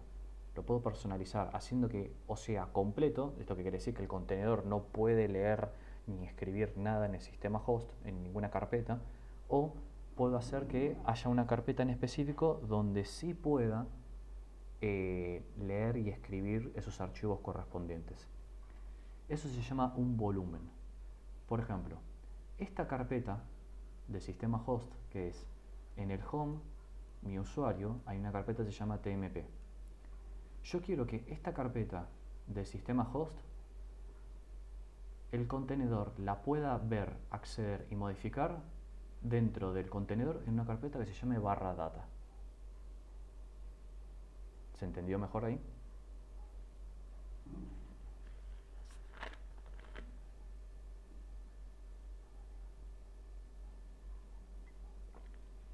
Bien. ¿Todos lo entendieron esto de que es un volumen? Sería como configurable, ¿no? Exactamente. Todos los contenedores tienen una personalización muy grande de cuánto podés configurar los aislamientos que vos querés, ¿sí? Bien. Eso para lo que es el almacenamiento, el coso. Entonces, ¿qué pasa? Fíjense. Yo acá estoy en esa misma carpeta, ¿sí? Si yo hago acá un ls, acá están todos los archivos que están en esa carpeta. Muchos de los cuales estos archivos de imagen todos son lo que están en la documentación que estoy haciendo del libro. Ahora, el contenedor en sí mismo, si lo levanto sin ningún volumen, no va a poder ver esa carpeta. ¿Por qué? Porque está en un entorno aislado. Sin embargo, al yo ponerle que quiero un volumen, que esta carpeta del sistema host sea accesible en esta carpeta del contenedor, fíjense lo que pasa. Voy a utilizar la imagen de Alpine, ¿sí? Por una cuestión de rapidez. Yo le pongo que quiero que el primer comando adentro sea sh. Entonces fíjense, ahora sí me aparece el contenedor. Fíjense que lo que me muestra el contenedor, o sea, los comandos que me muestra el contenedor y todo, yo los puedo ver en pantalla. ¿Por qué? Por el TTI. Y además también detecta lo que yo estoy escribiendo y todo por el Interactive. ¿Por qué? Porque a nivel de aislamiento de RAM, yo personalicé que ese contenedor no esté a nivel de RAM totalmente aislado, sino que pueda detectar el teclado y la pantalla. Entonces, yo acá estoy dentro del contenedor de Alpine. ¿Cómo verifico si estoy dentro del contenedor de Alpine? Bueno, cat /etc/osrelease y fíjense que me tira que esto es un Alpine Linux. Y yo acá en mi sistema host, yo estoy utilizando Arch.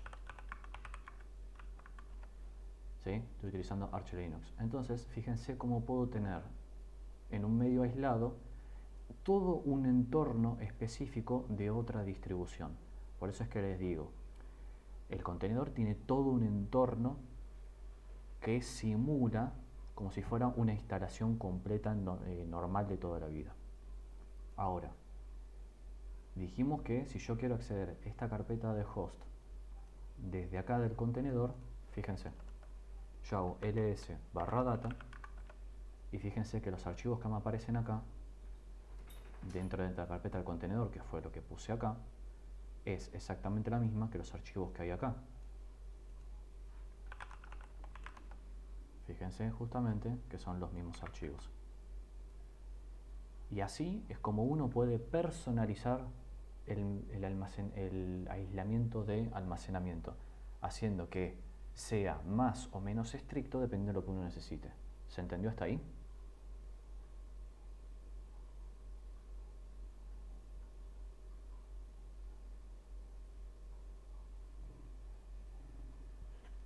Bien. Ahora les voy a decir algunas cosas que no tienen que hacer para no mandarse una cagada. Este contenedor lo voy a borrar.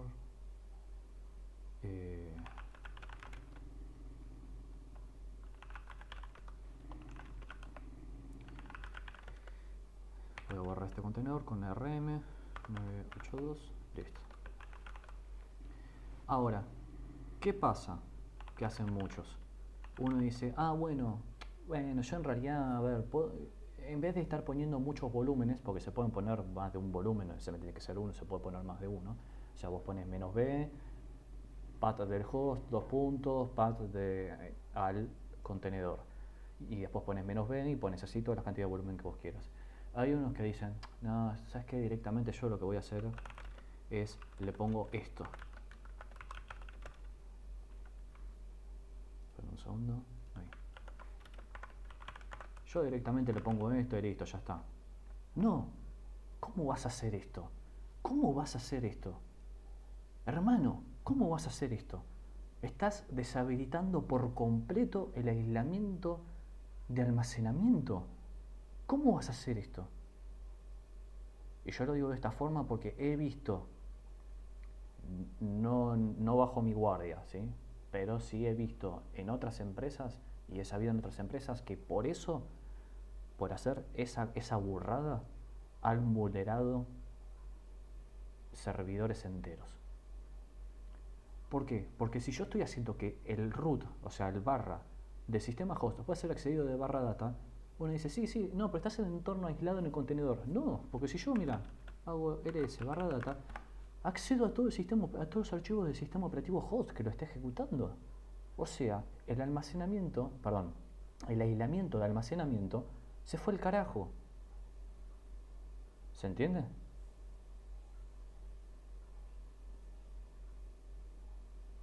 Exactamente, quedó abierto. Estás pidiendo ¿qué cosa? Entonces, ¿qué termina pasando? Uno diría, che, bueno, pero solamente puedes editar archivos. No, podés hacer lo que se te cante la gana. E inclusive podés saltar al sistema host.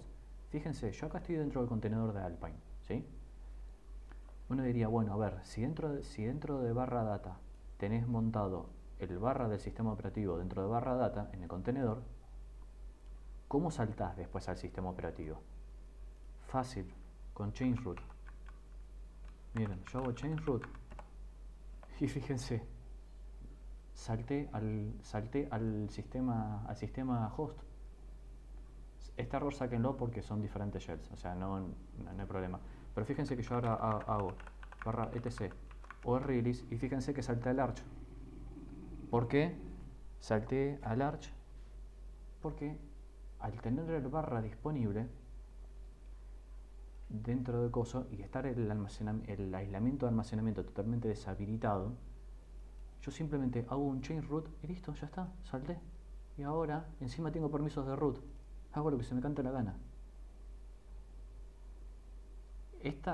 Esta boludez, porque esto es una boludez, esta boludez, fíjense cómo te permite con un simple comando, fíjense cómo te permite saltar al sistema host. ¿Se entendió hasta ahora?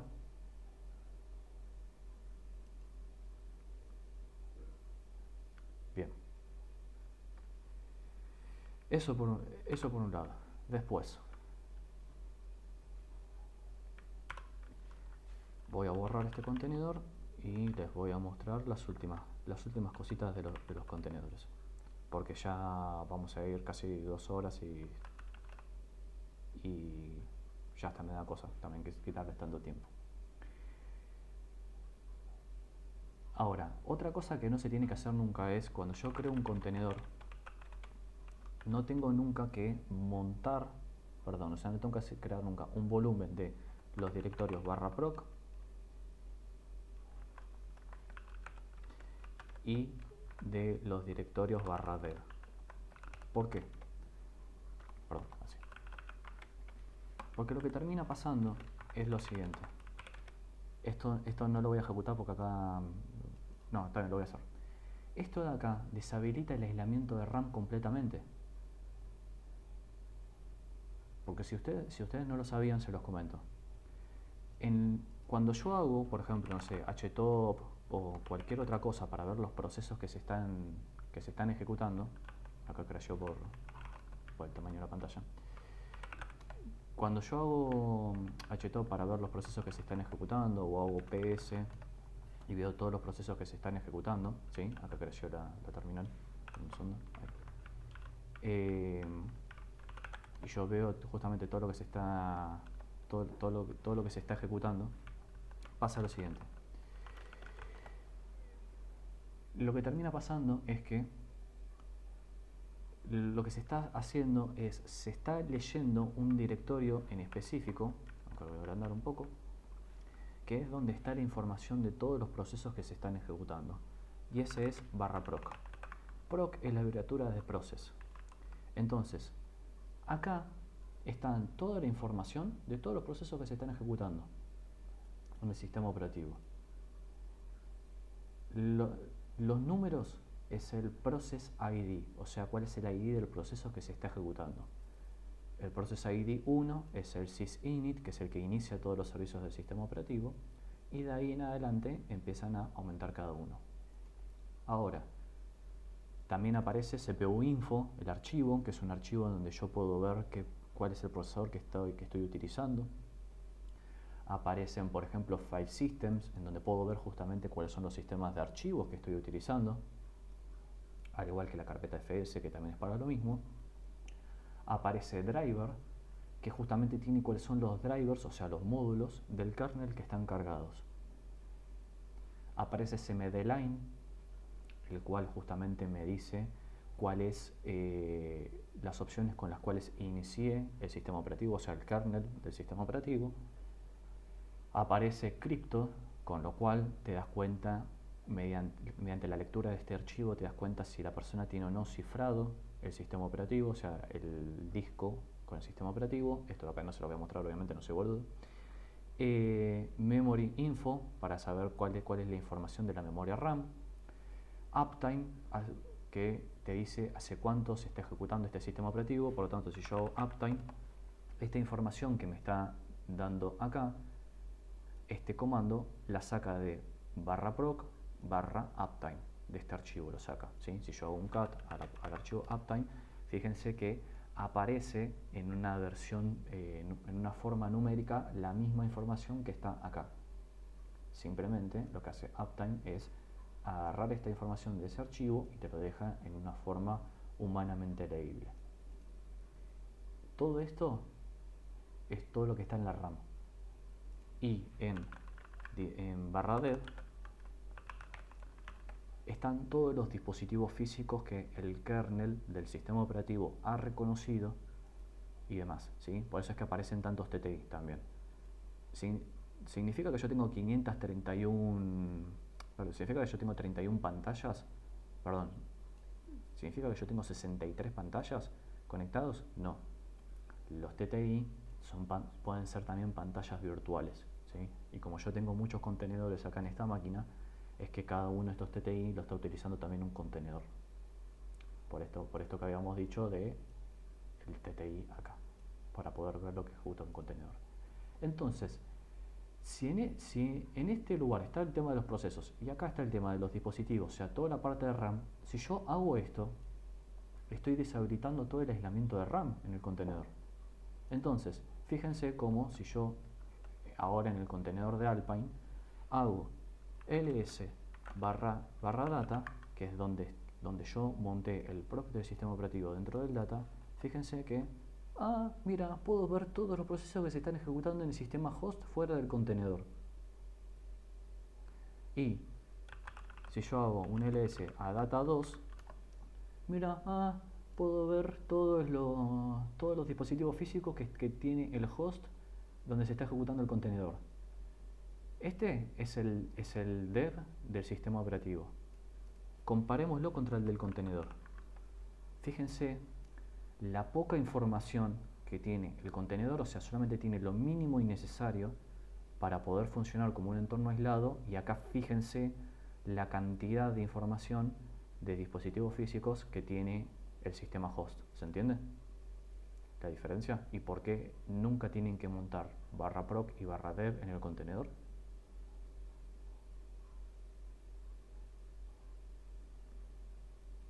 Bien.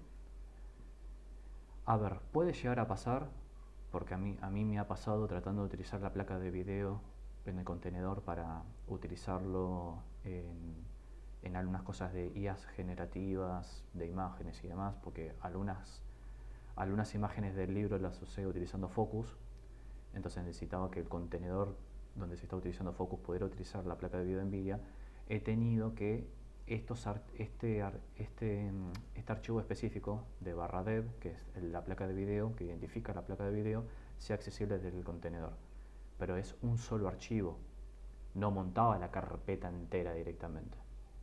Entonces, si aún así es necesario que ustedes monten algo específico del sistema host hacia el contenedor, háganlo no montando /proc o /dev completo, sino que monten en un archivo en específico, ¿sí?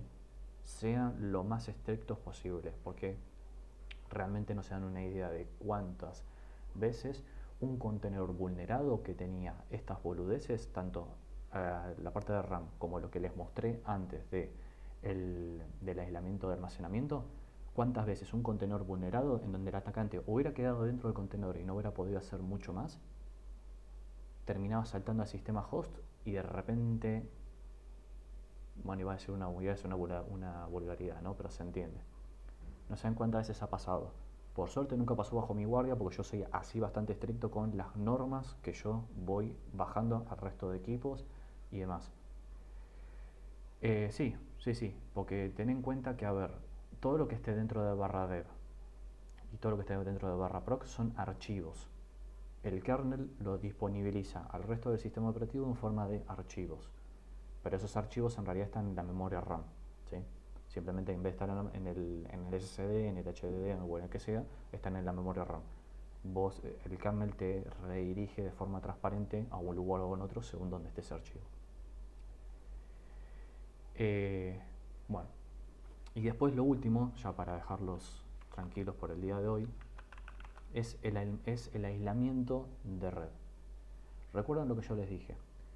Cada contenedor tiene su propia interfaz de red, con lo cual los contenedores no se pueden acceder desde afuera. Entonces tenemos varios tipos de aislamiento personalizable para la parte de red. Si venimos acá a la documentación, acá tenemos. Bueno, acá tienen algunos comandos, ¿no? Como es la parte de cómo personalizar unas cuestiones, listar los contenedores, inspeccionar un contenedor y demás. Esto es algo que me he olvidado decirles. Ahora,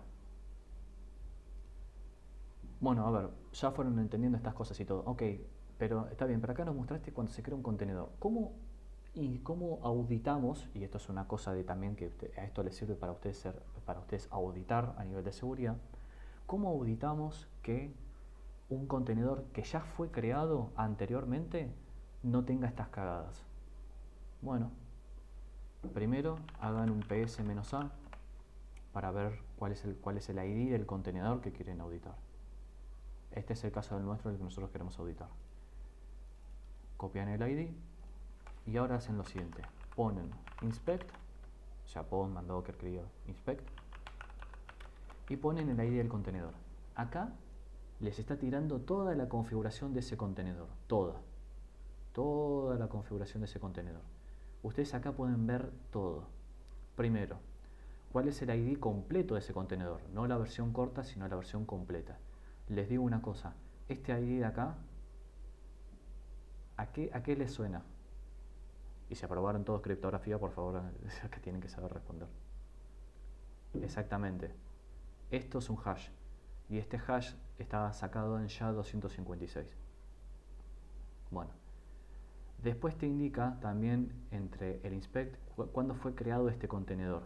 Fíjense que no solamente te especifica el día y la fecha y todo, sino que además te da la hora la hora, minutos, segundos y microsegundos, y la zona horaria.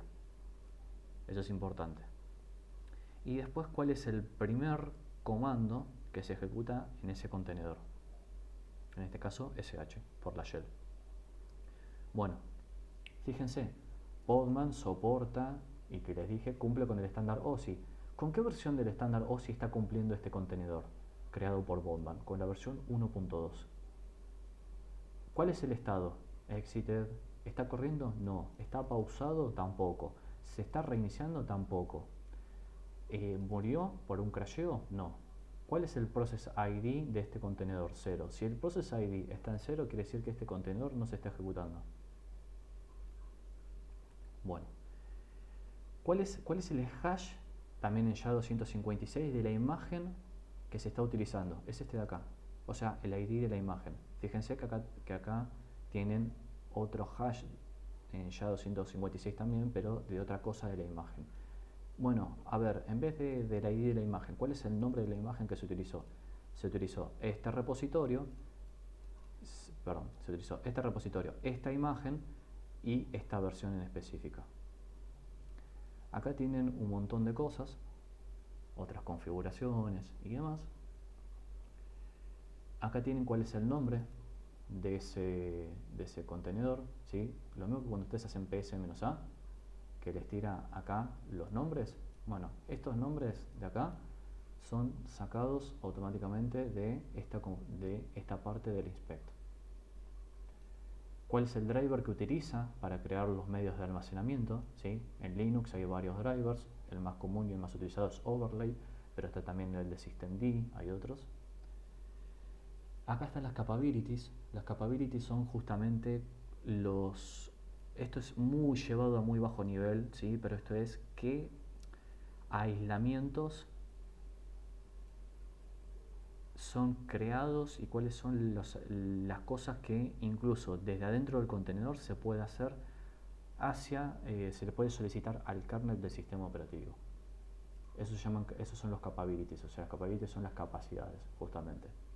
No nos vamos a meter en esto es a muy bajo nivel, y para lo que les quiero enseñar, que ya estamos terminando, porque si no son 2 horas y es muy largo para ustedes, no se va muy a alto nivel.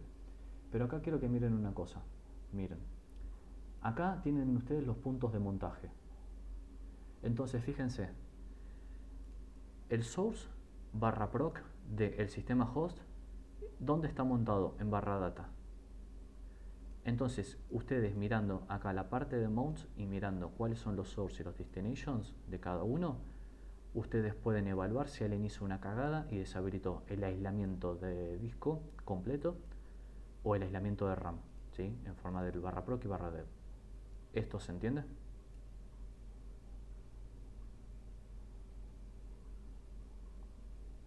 Bien. Y ya lo último,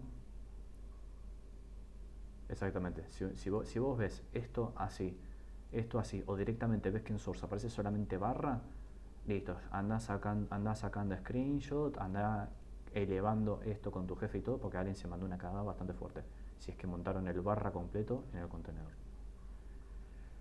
Después tenemos, ya como último, así ya quedan libres, tenemos lo siguiente.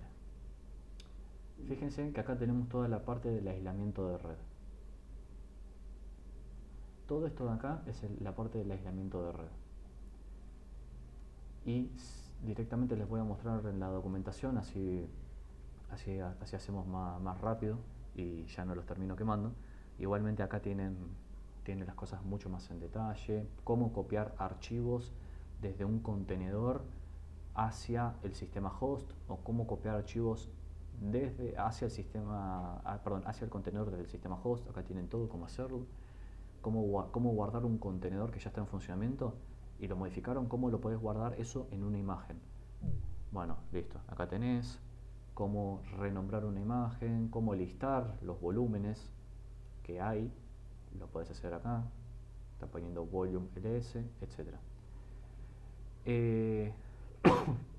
Pero acá, bueno, acá les fui mostrando todo el tema acá todo este tema mucho más en detalle. El aislamiento de red ocurre lo siguiente, fíjense esta imagen.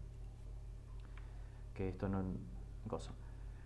Como cada contenedor está en un espacio aislado a nivel de red, lo que termina pasando es que si vos ejecutas un programa que abre un puerto en el contenedor, no podés acceder desde afuera. Como no podés acceder desde afuera, vos lo que tenés que hacer es modificar el aislamiento de red haciendo que un puerto del sistema host redirija hacia otro puerto del contenedor. Entonces, yo creo un contenedor también con la imagen de Alpine, pero hago lo siguiente. Fíjense, yo le pongo "-p" de port. Entonces yo quiero que el puerto 2020 del host redirija todo lo que llegue al puerto 2020 del host, lo redirija hacia el 80 del contenedor. Entonces fíjense que creé el contenedor y estoy dentro de Alpine. Y le puse "Instálame en Nginx", el servidor web. Listo, lo instala. Salgo del contenedor sin matarlo. Y fíjense que ahora lo que hago es, llamo concur a el puerto 2020 de mi sistema host. Y fíjense cómo automáticamente, como esta era la configuración del aislamiento de red, todo lo que llegaba al puerto 2020 lo redirige hacia el 80 del contenedor y Nginx me responde con la configuración por defecto, que es un 404, porque no hay nada, simplemente lo instalé y ya lo puse, ¿sí? O sea, no le configuré nada. Esta parte del aislamiento de red, ¿se entiende?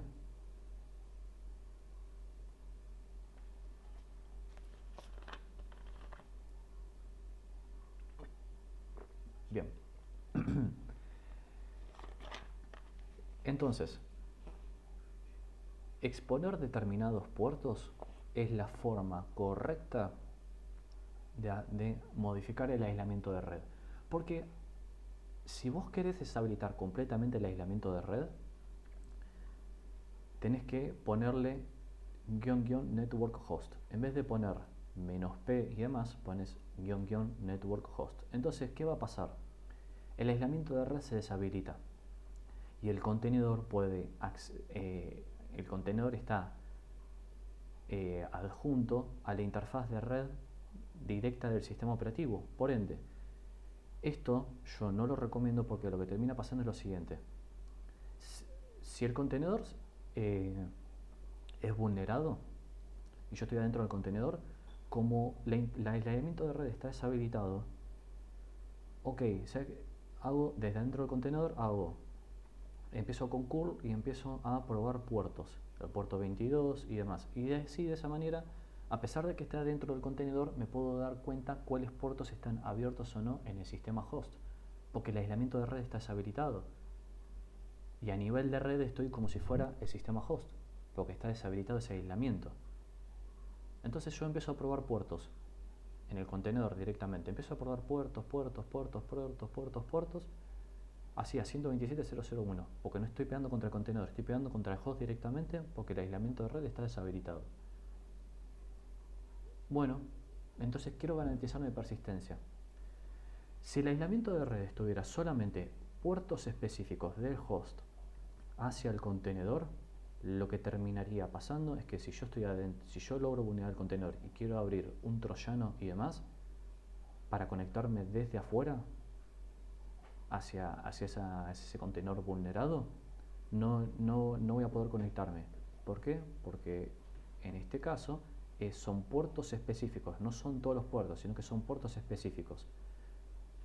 Pero si yo deshabilito el aislamiento de red con --network host, cualquier puerto que yo abra dentro del contenedor se va a reflejar en el host y por ende voy a poder acceder también desde afuera. Entonces, nunca tampoco hay que dejarlo de esa manera. Con el --network host de deshabilitar el aislamiento de red. Esto, cuando ustedes hacen un inspect, si vienen acá y buscan la parte de port bindings, pueden ver la configuración del aislamiento.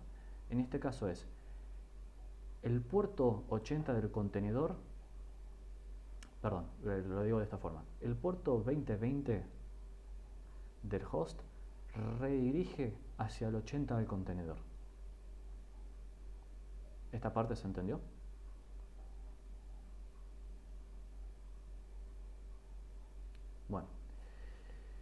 Y después también ustedes pueden utilizar AppArmor y CLinux en un contenedor, haciendo que el contenedor, incluso si el contenedor es vulnerado, incluso AppArmor y CLinux puedan velar por la seguridad de ese contenedor, controlando qué es lo que puede hacer, de tal forma que incluso si es vulnerado ese contenedor, inclusive aún así queda limitado a lo que diga el profile, ¿cómo se llama? La regla de AppArmor y CLinux. ¿Cómo se hace?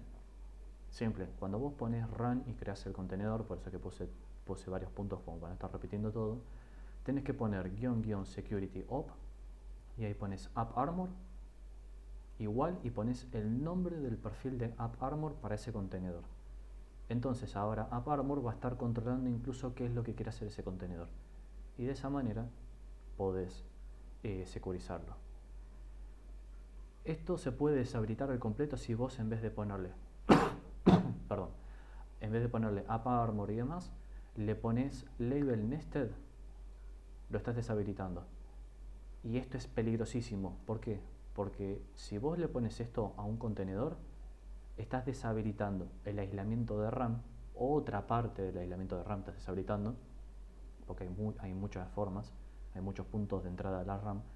Uno es /proc, otro es /dev y otra parte es el kernel mismo. Cuando vos le pones esto, lo que termina pasando es que desde adentro del contenedor se va a poder modificar a CLinux en el host. Por lo que en caso de ser vulnerado, podés modificar toda la seguridad de la distribución del sistema host. Y así tenés otras cositas también y demás. Y después obviamente sean prolijos en el tema del versionado. Si crean imágenes y todo, sean prolijos en el versionado semántico. Esto igual tengo que corregirlo porque quedó muy amontonado, pero eso después lo corrijo ahora cuando terminamos, que es siempre utilicen los tags de los contenedores, la versión mayor. Entre versiones mayores quiere decir que no hay retrocompatibilidad entre versiones mayores, o sea, entre la versión 2 y la versión 3 son incompatibles. El versionado menor i indica cosas que se añadieron, o se sacaron o se actualizaron. Y el patch Z es todo lo que es corrección de errores, actualizaciones de seguridad y demás. Y eso sería todo por hoy. ¿Fue intenso? Sí. Yo sé que esto fue intenso y demás. Ahora cuando terminemos subo la grabación a mi cuenta de YouTube, así lo pongo en no listado, así solamente ustedes con el enlace ya lo pueden ver, nada más, y revisen cuanto ustedes quieran, revisen toda la grabación, así les queda asentados todos los conocimientos y demás. Y a la pregunta de Facu de dónde se puede encontrar el tema de los puertos, si mal no te entendí, Facu, creo que te referías al tema de los puertos, ¿no? ¿De cuáles puertos? Perdón, ¿a qué te referías, Facu, específicamente? Con esa pregunta, ¿de dónde lo podés encontrar?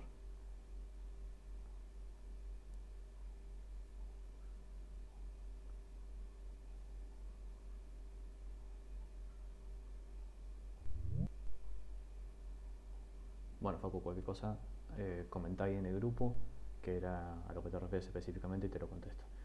Toda esta documentación, ahora cuando terminamos, corrijo esta cosa acá que quedó muy apelmazado y ya después queda disponible en mi página en el capítulo de seguridad. Así